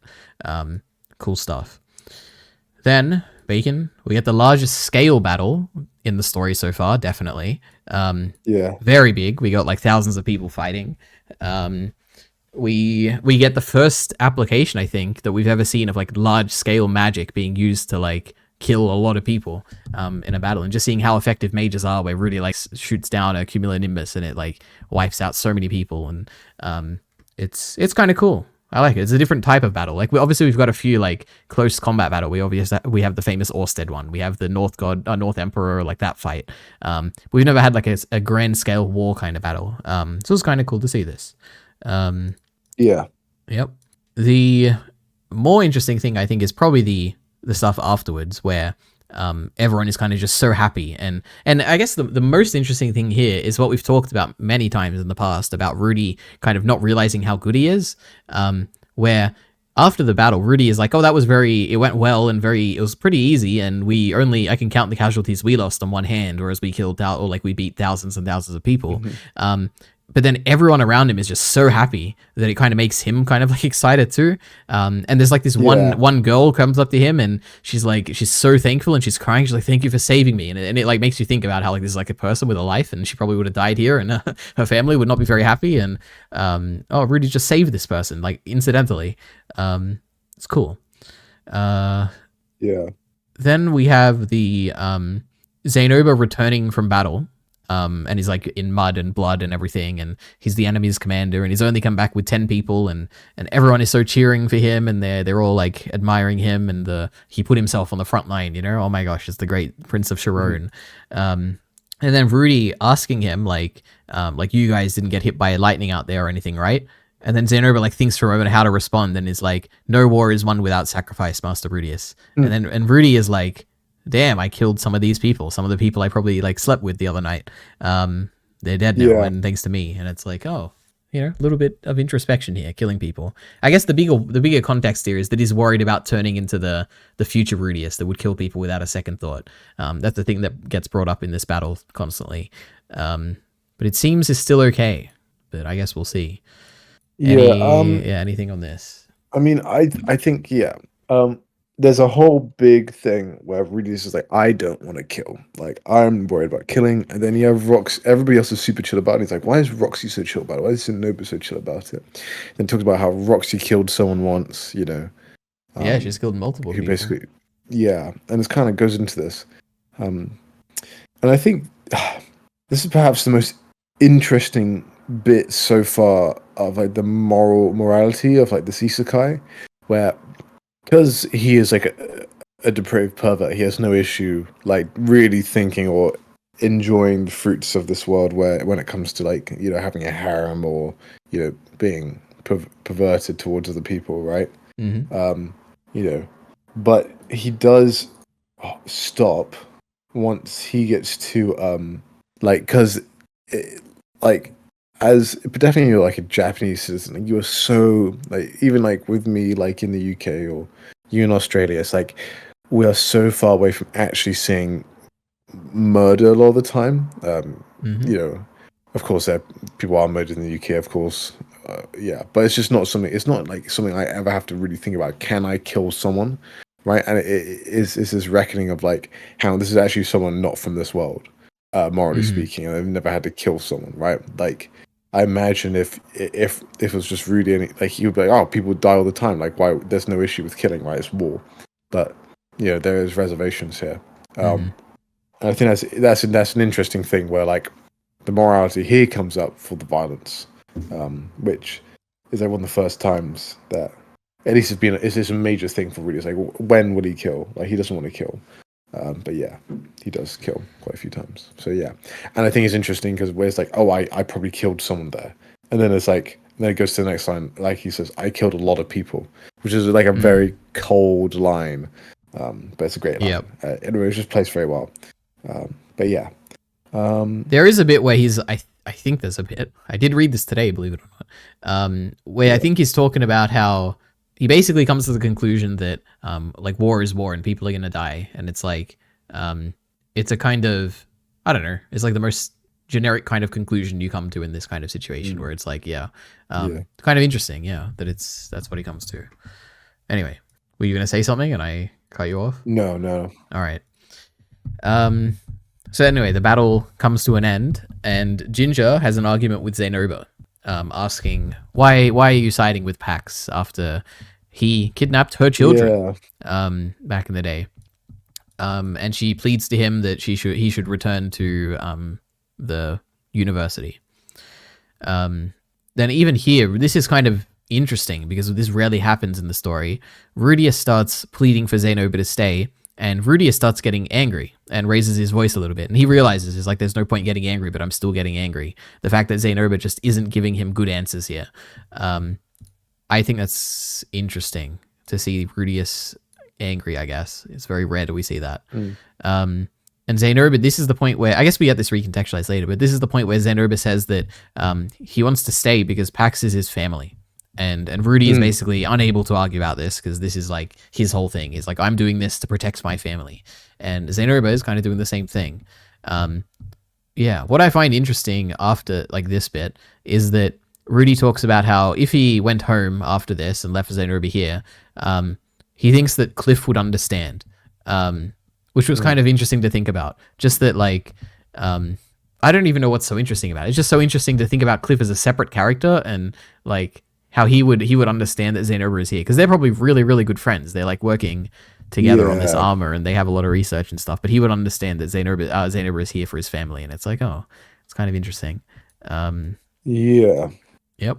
All right. Yeah, I think this is interesting because this is the first time, like, I think Ginger's relationship is still left a little unclear, even though but like her relationship with, I mean, I feel like I may be getting baited there, but I feel like it feels kind of obvious that like she is romantically interested in Zanoba somehow, probably, and they will probably get together. But I don't feel like that's a guaranteed at all. But I feel like that would make sense. But like she is like unreasonably dedicated to him. And it's kind of said, oh, as your mother told me to because she saved my family or something like that. But it feels more than that. And like she actually, like, there's a moment here where like Zanoba like says like how am I any worse than Pax, basically. And this adds a lot to like putting themselves down, but it actually makes a pretty good point where like Zanoba says, for all my life I've been just like a shut-in doing nothing, and finally I'm trying to do something that's not just focused on myself and my figurines, and I'm actually going to do something for my country, something that's grander than me.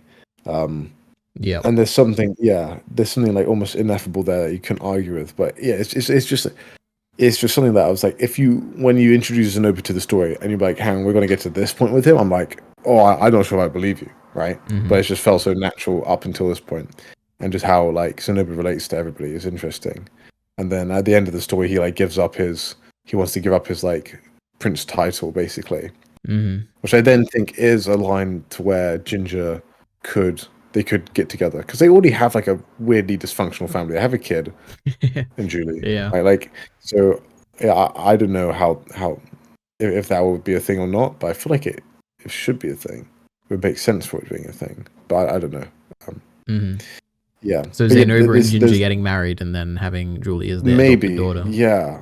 Yeah. Interesting. Because I think before it was like so one-sided. There's no way that Zanoba would be able to, think about anything other than this. But I mean, hey, we've had weirder relationships in this so far.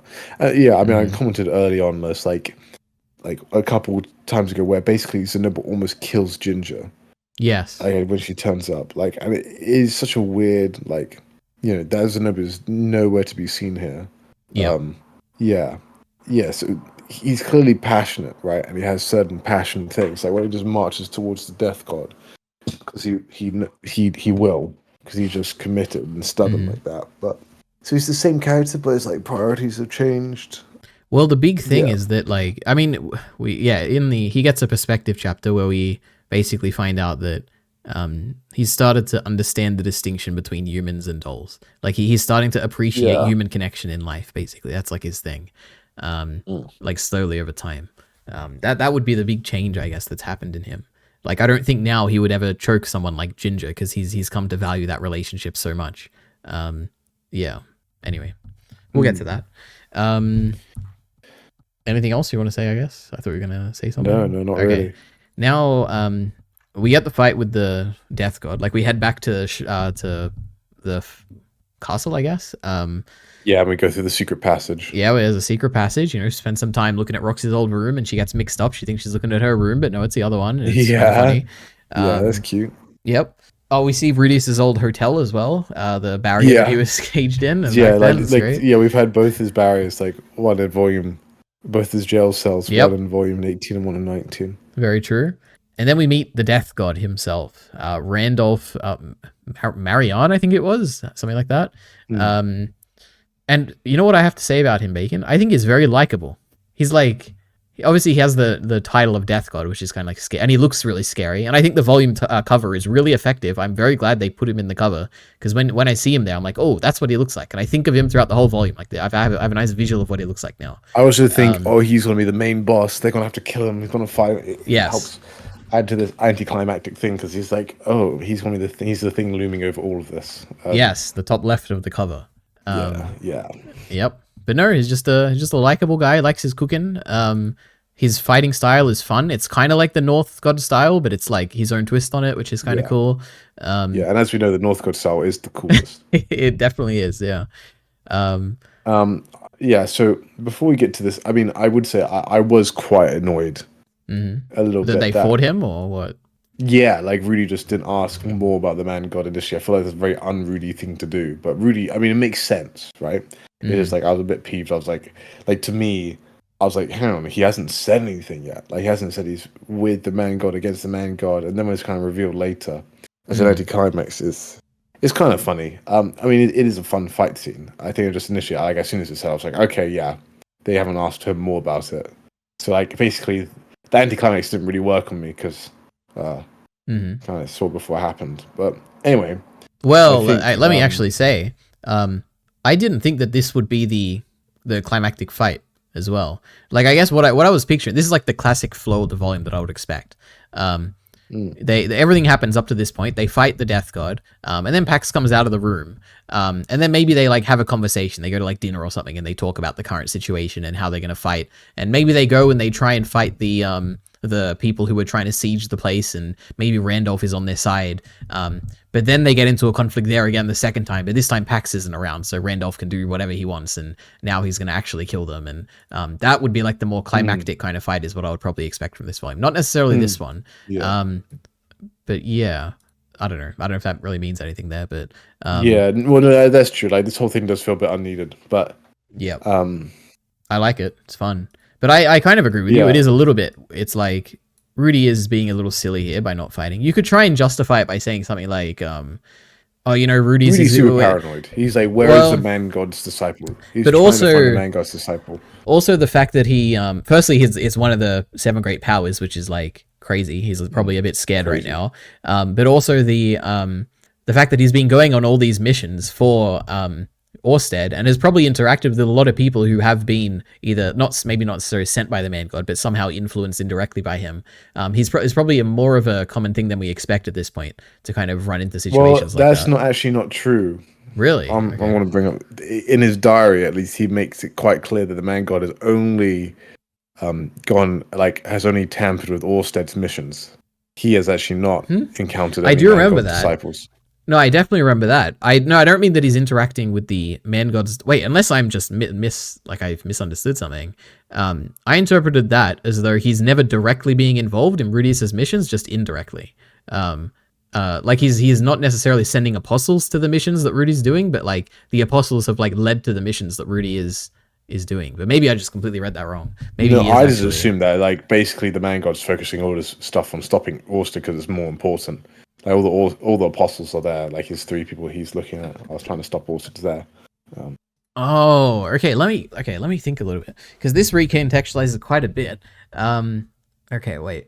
Because what you're saying is, for instance, in this volume, in the background, while Rudy's doing all this stuff with Zanoba and Roxy, Orsted is in the King Dragon Kingdom, right? And he's doing like stuff there, and I don't know if we ever find out what he's done there, but you're saying that the man god would have had the apostles to mess with Orsted there, whereas he wouldn't necessarily care about what Rudy is doing here.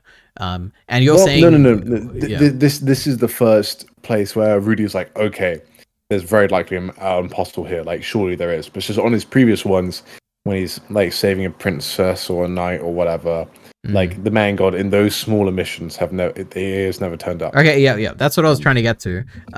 So obviously we find out this isn't the case because what it turns out is the man god was trying to get Pax to kill himself, and he probably did it by having the Dragon King and someone else. Basically, he had like both sides of the battle on like his side, so that he get the outcome he wanted. But when it's the Dragon King, he's still a human, right? Even though he's called Dragon King.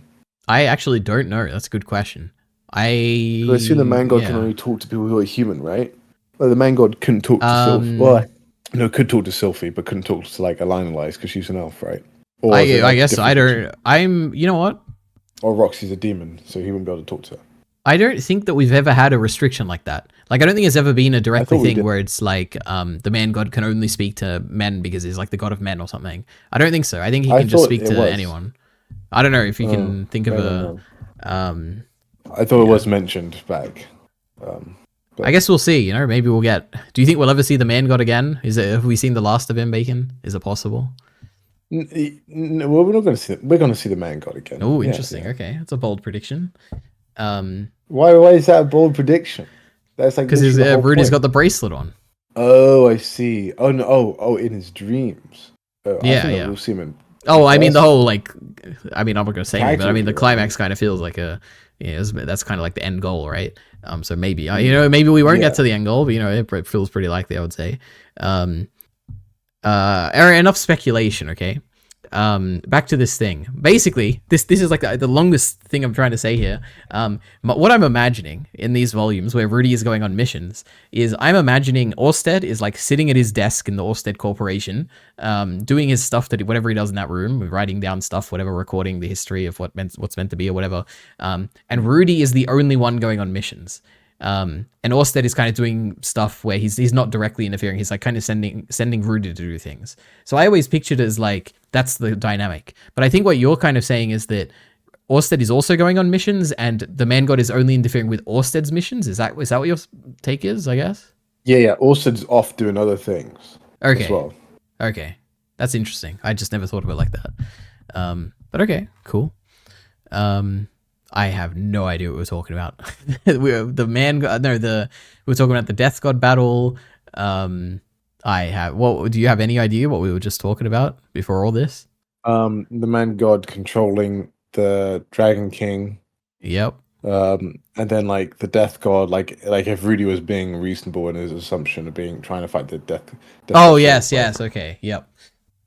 Anyway, crazy, unnecessary fight.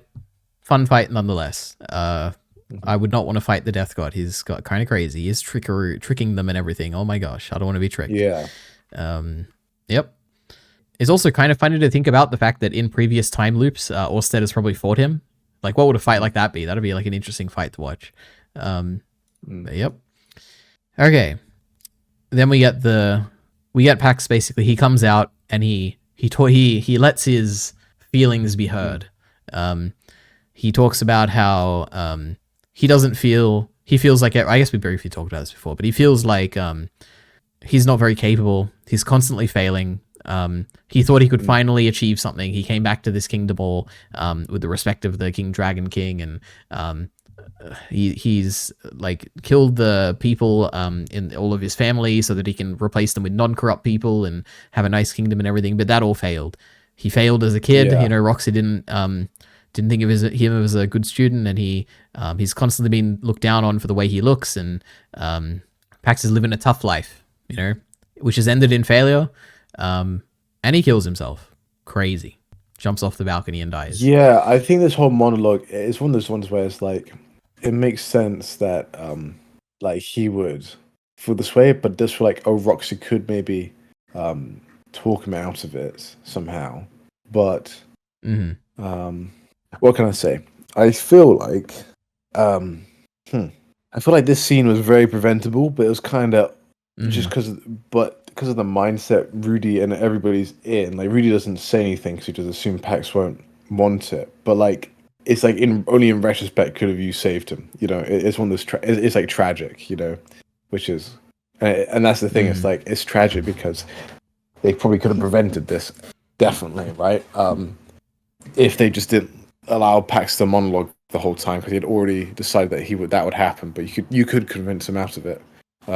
Well, the thing is that they probably, I agree. Actually, it's interesting the fact that they almost certainly didn't think that Pax was struggling as much as he was, which is the I guess the emotional-ish kind of climax here, where it's like we weren't thinking much about Pax at all. Like, we just thought of him as this like generic kind of villain character, and it turns out that he is struggling, and we could have saved him if we truly thought about it a little bit, but we didn't. We didn't pay him any attention to what he's feeling. We were just thinking about Zanoba the whole time, and Rudy and Roxy and all them. But no, he was struggling as well, and if only we recognized that sooner, so that we could have said something. Interesting. Yeah, I mean, it's actually a good metaphor for suicide as well. Not metaphor, but like lesson for suicide. Because like, yeah, I never thought that was going to be the case. Like, it kind of, here's another thing it kind of sets up. That it's like the Man God's like initially you're like, yeah, I know the Man God. Sorry, I know the Death God is just like, it's like saying, oh, he doesn't want to be disturbed because he's having sex with his wife, right? And that's very important to Pax. Because Pax, of course, he's a horny guy, right? Like, this lines up with the Pax we know. But it's actually, he doesn't want to be disturbed because this is the last moment he'll have with his wife, right? That's what Pax is thinking. It's like it's another recontextualization, which is quite cool. It's like initially you're just like, hold up, like surely everybody knows what's going on in there. We all know what's going on in there. It's not like but Rudy like thinks like, oh, he could be trying to prevent us like from getting in there. No, you could just wait them out. Like it's very possible, kind of thing. Like that's the thing. It's funny because like I feel like for me, like Rudy overthought so much that he then didn't assume the simplest explanation because he just thought the man god had to be there. Well, it could just be, hey, he's just on guard while the two have sex. Very true. Okay. One interesting thing during this monologue itself is Rudy talks about how everything has basically come easy to him in this life. Like whenever he like puts his mind to something, he can generally succeed. And I guess similar to kind of Aisha in a way, where he can't really relate to Pax, because he basically wants to say that like effort is a reward itself, and the fact that you're trying, Pax, shows everything. But Rudy is kind of like, why is that my place to say that when I've never really experienced that? Like I don't need to value the effort, I value the outcome. Like I am successful at most things I try. Roxy always valued my outcome, right? Yeah, like, and not the effort I put in. Yeah. So that was kind of sad and cool. Which is interesting because I'm not sure if that's exactly. I don't know if that's exactly true. But yeah, it's another classic of like Rudy putting himself down because like Rudy has struggled a lot. Of course, Rudy.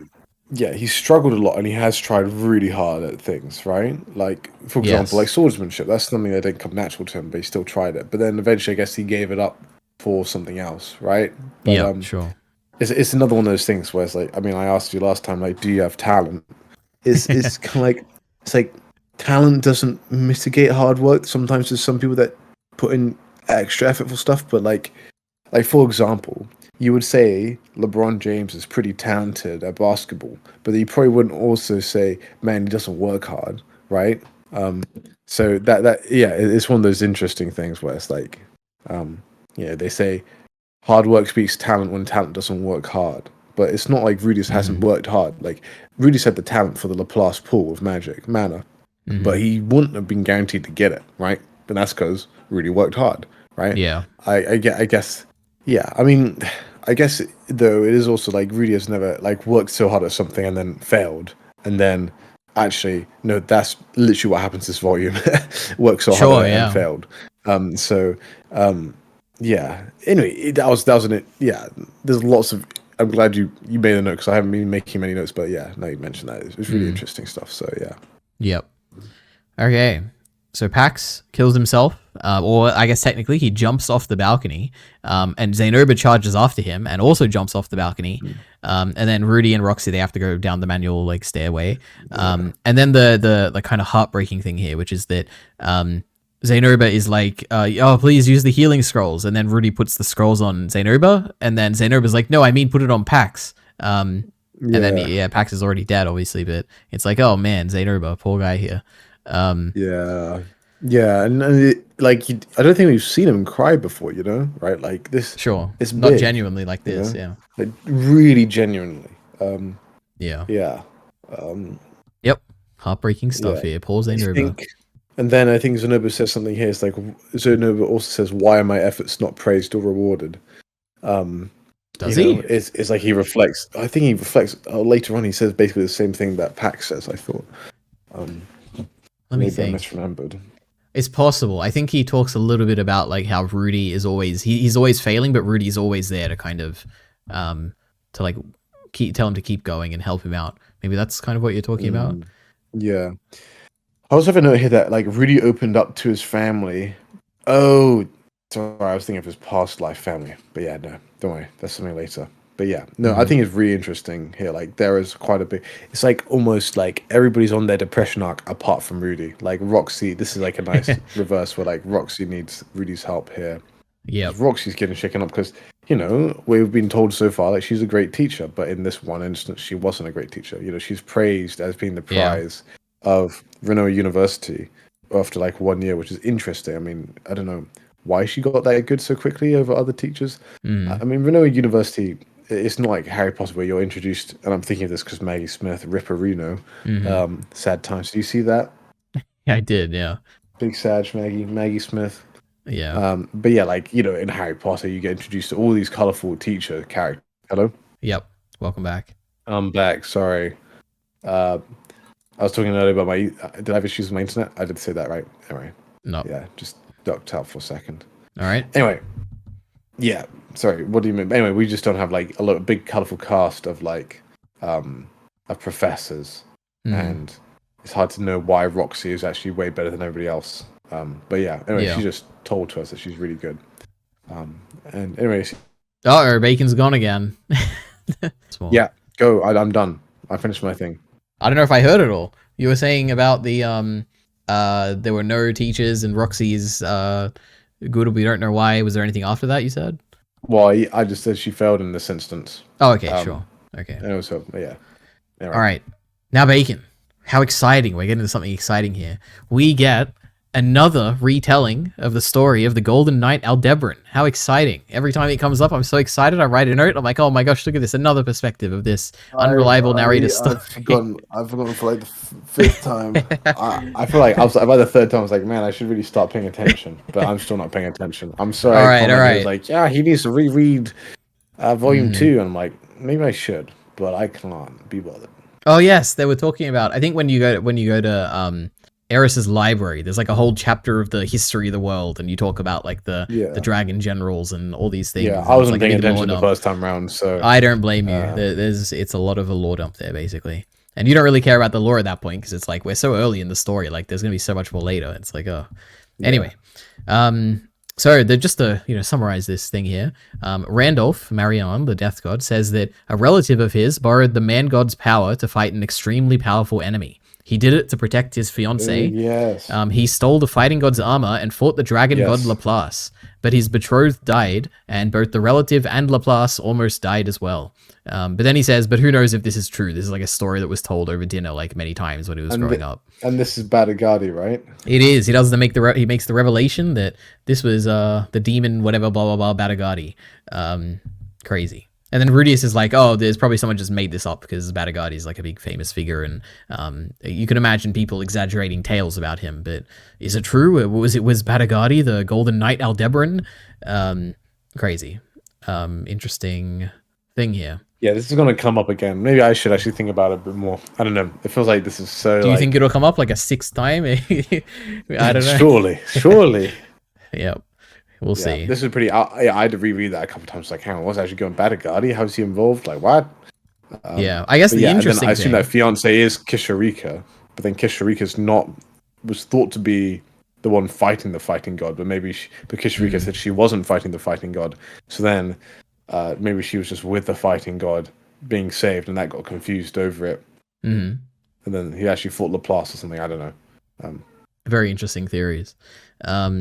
The big takeaway here, not really, I guess this is all the big takeaway, but Badagadi told Randolph not to get involved with the man god. It won't end well no matter what.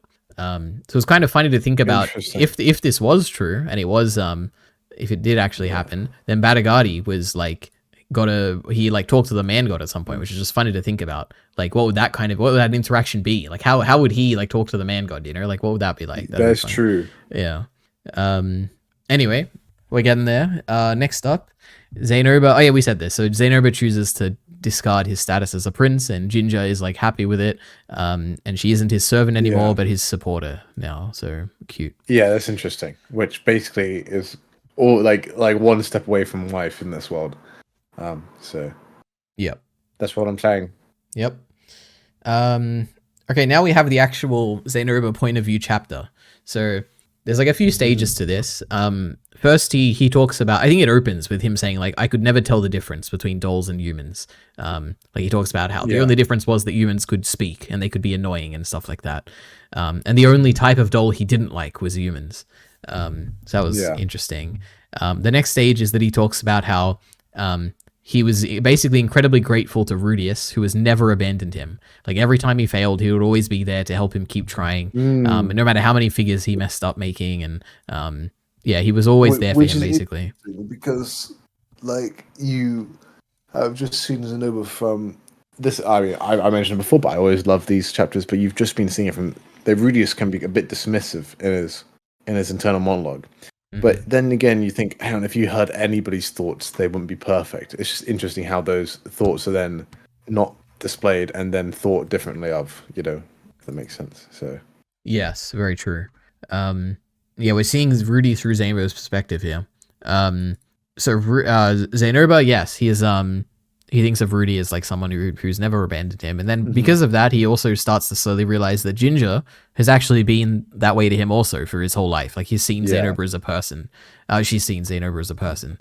And at this point, he like starts to realize that there is a distinction between humans and dolls. Like Ginger and Rudy, these are different people. They're not just dolls to him. He's starting to value, I guess, human connection here. Then he also I guess there's the whole Julie element where he's has started to raise Julie, and Julie's been very a very positive figure around him. Like he enjoys helping her out, and it's very cute. That's like the second stage, I guess. Then he talks about how he only has ever had bad memories of his own home. Like he never really wanted to go back. But slowly over time, he started to become nostalgic for it, especially when he's helping Nanahoshi with her goal of returning home. Like when every time he helps her, he kind of thinks about his own home and is starting to think about it more. Then the perspective continues a bit, and we hear about the excuse he gave to Rudy during the battle, or at the end of the battle for Fort Carrot, which is that it's all made up. He tries to he basically is I know this will work on Rudy. I'll say that Pax is my brother, so I have to save him, is my family, and Zanoba talks about how it was an excuse, but it ended up resonating with me, but I didn't really understand why. And basically all of this is kind of saying that he has these feelings that are changing, but doesn't truly understand them, really what's happening. And then and it makes sense because we don't understand him, and he doesn't even understand him. And then exactly. Cool. Then he talks about the big revelation here, which is that when he sees Pax's dead body in front of him, he realizes that he thinks back to this moment where he was at an old party where Pax was sitting next to him, little young Pax. And Pax clearly wanted to talk to him, but Zanoba didn't want to engage in any small talk. So the two of them never spoke. They never even looked at each other. And at this moment, thinking back to that, Zanoba realizes that he regretted not saying anything. And he's starting to realize now that he values the relationships with the people around him. And he misses the family that he never spoke to, and they're all gone now. And it's this is the emotional climax, I guess, to Zanoba's character, where he realizes now that he values people. He values relationships. Yeah. Which is real cute. So I like this chapter a lot. Then we had home, Bacon. So Orsted, he's back at home. We do a big talk to Orsted, but before that, Orsted's wearing his big black helmet. Rudy's really shocked by it. Dude, I have the funniest picture in my mind. What is it? He looks like... this is a reference you're not going to get. But if anybody's watched Made in Abyss, I assume he's that one villain that everybody says is the worst villain ever. Made in Abyss. But he's he's actually quite a magnanimous individual. He's called Bondrude. He's wearing something like this. It's just a big can on his head. I don't know. Oh, it's almost interesting. He's wearing a bin. That's what I'm imagining. It probably is like that. Bondrude. Interesting. Yep, pretty funny. He's wearing a helmet. Classic Orsted. The villain that everybody says is the most evil villain ever. What are the odds? Maybe it's a reference. Oh my gosh. Maybe it's a reference. Orsted, what does he say? Okay, so now we get to the failure, basically. So Orsted, when he finds out what happened, Rudy gives him a very in-depth details of what happened. His first thing is to say that I should have gone to Sharon myself.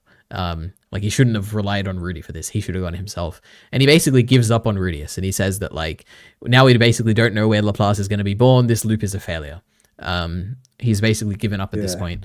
And then Zanoba is the one who speaks up, and he comes up with a new plan, which is we're going to basically build up over the next 80 years or 100 years or whatever. We're going to gather up all the comrades, and we're going to build alliances and everything so that we can win this fight against Laplace, despite the failure here of not knowing where Laplace is going to be born. So this is this is interesting. You briefly talked about this before, but failure, Bacon. Rudius has failed this mission basically completely. Yep. I guess it's also, this is another, I guess you haven't read any forward, but this kind of feels a little bit like a, first we had the kind of general direction of the story. And then we had Turning Point 4, and then we had, okay, we're going to fight Orsted.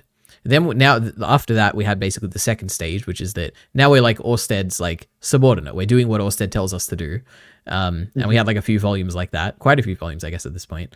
And now it's kind of like we're in a little bit of a different dynamic where now we're no longer just doing Orsted's bidding. We're going to be building up alliances and kind of sending a new direction here. Like we have a new goal. It's no longer to just do what Orsted says. It's kind of like to make sure that Orsted wins and kind of build up everything so that it leads to that conclusion. Yeah. So it's a little bit of a change in direction here. I thought this was interesting. I thought basically like this encounter with Orsted has the bin cannon. The bin, whatever. Yes. He has his helmet on. The beautiful. And he's genuinely mad. Like Rudy is it can't see his face, but he's interpreting actual disappointment. And then, Orsted is almost like, we got to give up on this timeline. We'll start again another time. Kind of like Orsted, like almost gives up too easily. But Rudy's like, hold on a second, I can't give up. This is the one shot I got. And so he kind of thinks about it differently. And then Zanoba kind of perks up and saves him there. But I think it's interesting. It just changes like. Before we're doing what Orsted said, because Orsted tells us to, and that's what's worked before, because Orsted knows so much. It's kind of at the beginning of volume 18, Rudy's comments about how Orsted knows basically everything and anything.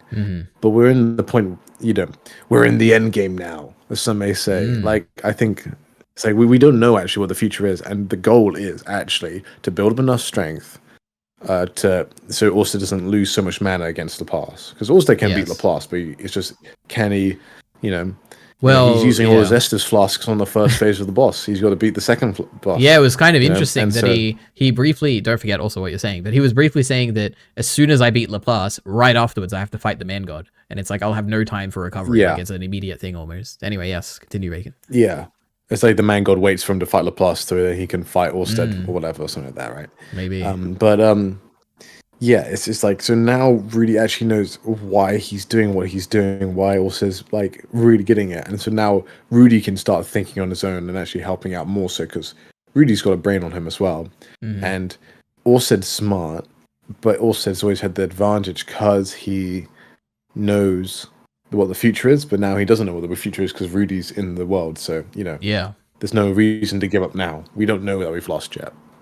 So, yeah. Yep, very true. Yeah. Okay. Next scene.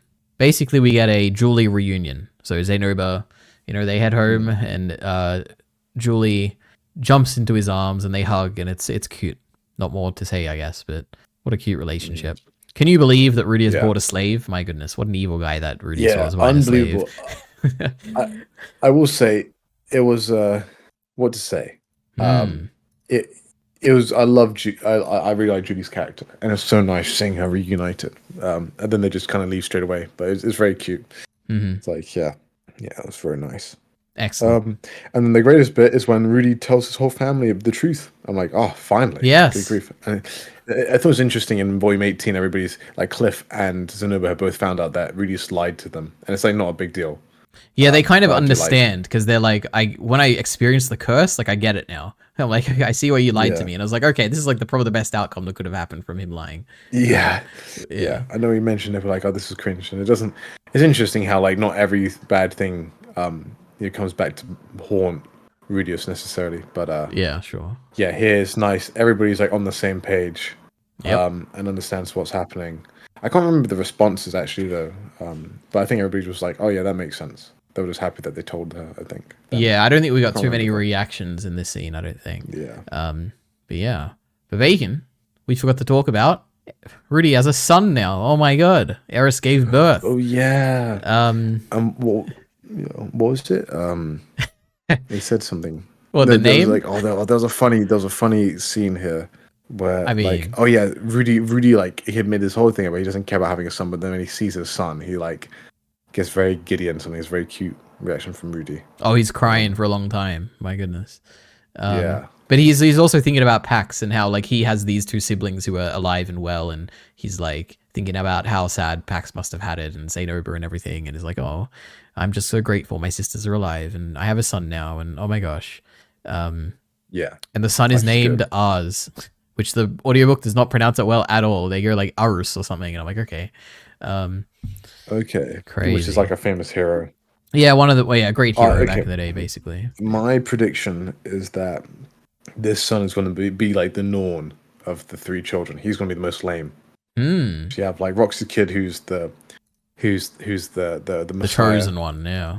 And then you've got Lucy, who already seems to be quite interesting, like quite smart. I'm not sure if we've had anything on Horus, like actually if he's smart or not. But all the other two seem quite smart, basically. Sure. But yeah. Oh yeah, so Rudy, maybe this is the funny thing where Rudy talks about how he tried to grab my chest or something, but no, I have hard muscles here, and he's like, yeah, it's funny. It's in the blood. It's in the mud, and then he cries. Yep. And Eris is like, I'll take him from you, but Rudy is just crying, and he won't give the kid to Eris. Funny to think about Eris as a mum. I guess we'll see what that's like. Yeah. But yeah. Then, to finish off these volumes here, we got an extra chapter, not in the web novel, so new for me, which is Randolph and his cooking, basically. Talking about a little backstory with Pax and how he ate his poisonous food, which wasn't poisonous. And we get like a scene that is briefly before he, I guess before he goes to have sex with his wife. Actually, I don't know if they're married, but cute stuff. Yeah, I think they're referred to as not married at the time, but I think they are eventually married. Mm-hmm. Yep. Yeah. But I don't got much to say. I thought it was a cute chapter. I liked it. Yeah. Yep. And with that, Bacon, we have how many volumes we got left? Let's see. 7, 6. Wait. 26 plus 1. We have 20, 21, 22, 23, 24, 25. We have 7 volumes left, Bacon, as well as I think 3 redundancy volumes and Old Dragon's Tale, and then we're done. That'll be the end of it. We're getting to the final stretch here, Bacon. Anything you want to say before we finish and talk about? I guess next time for anyone listening, it'll almost certainly be volumes 20 and 21. So if you're somehow reading along with this, then Anyway. Yeah, I mean, what can I say? I made the prediction true about Lara being the Messiah. True, you're a genius. Any more predictions I want to cook up?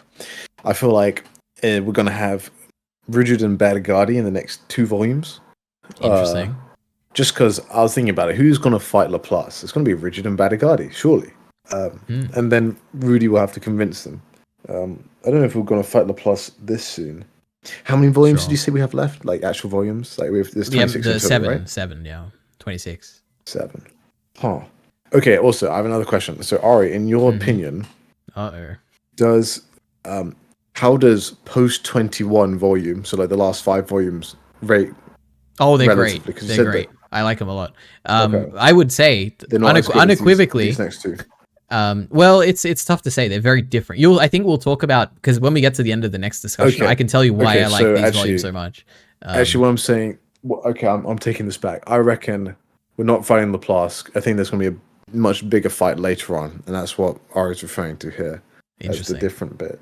Let me just say, don't be worried. I think Mushoku Tensei's ending, like volume 26, the ending, I think is really good.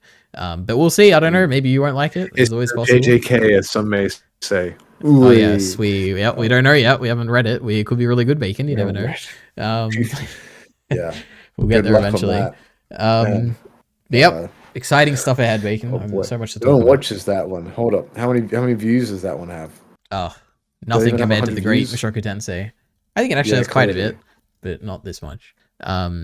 It's 319 views. How about that? That's actually pretty crazy. People love JJK. We only have 3 comments though, and 2 is from Heath. There you go.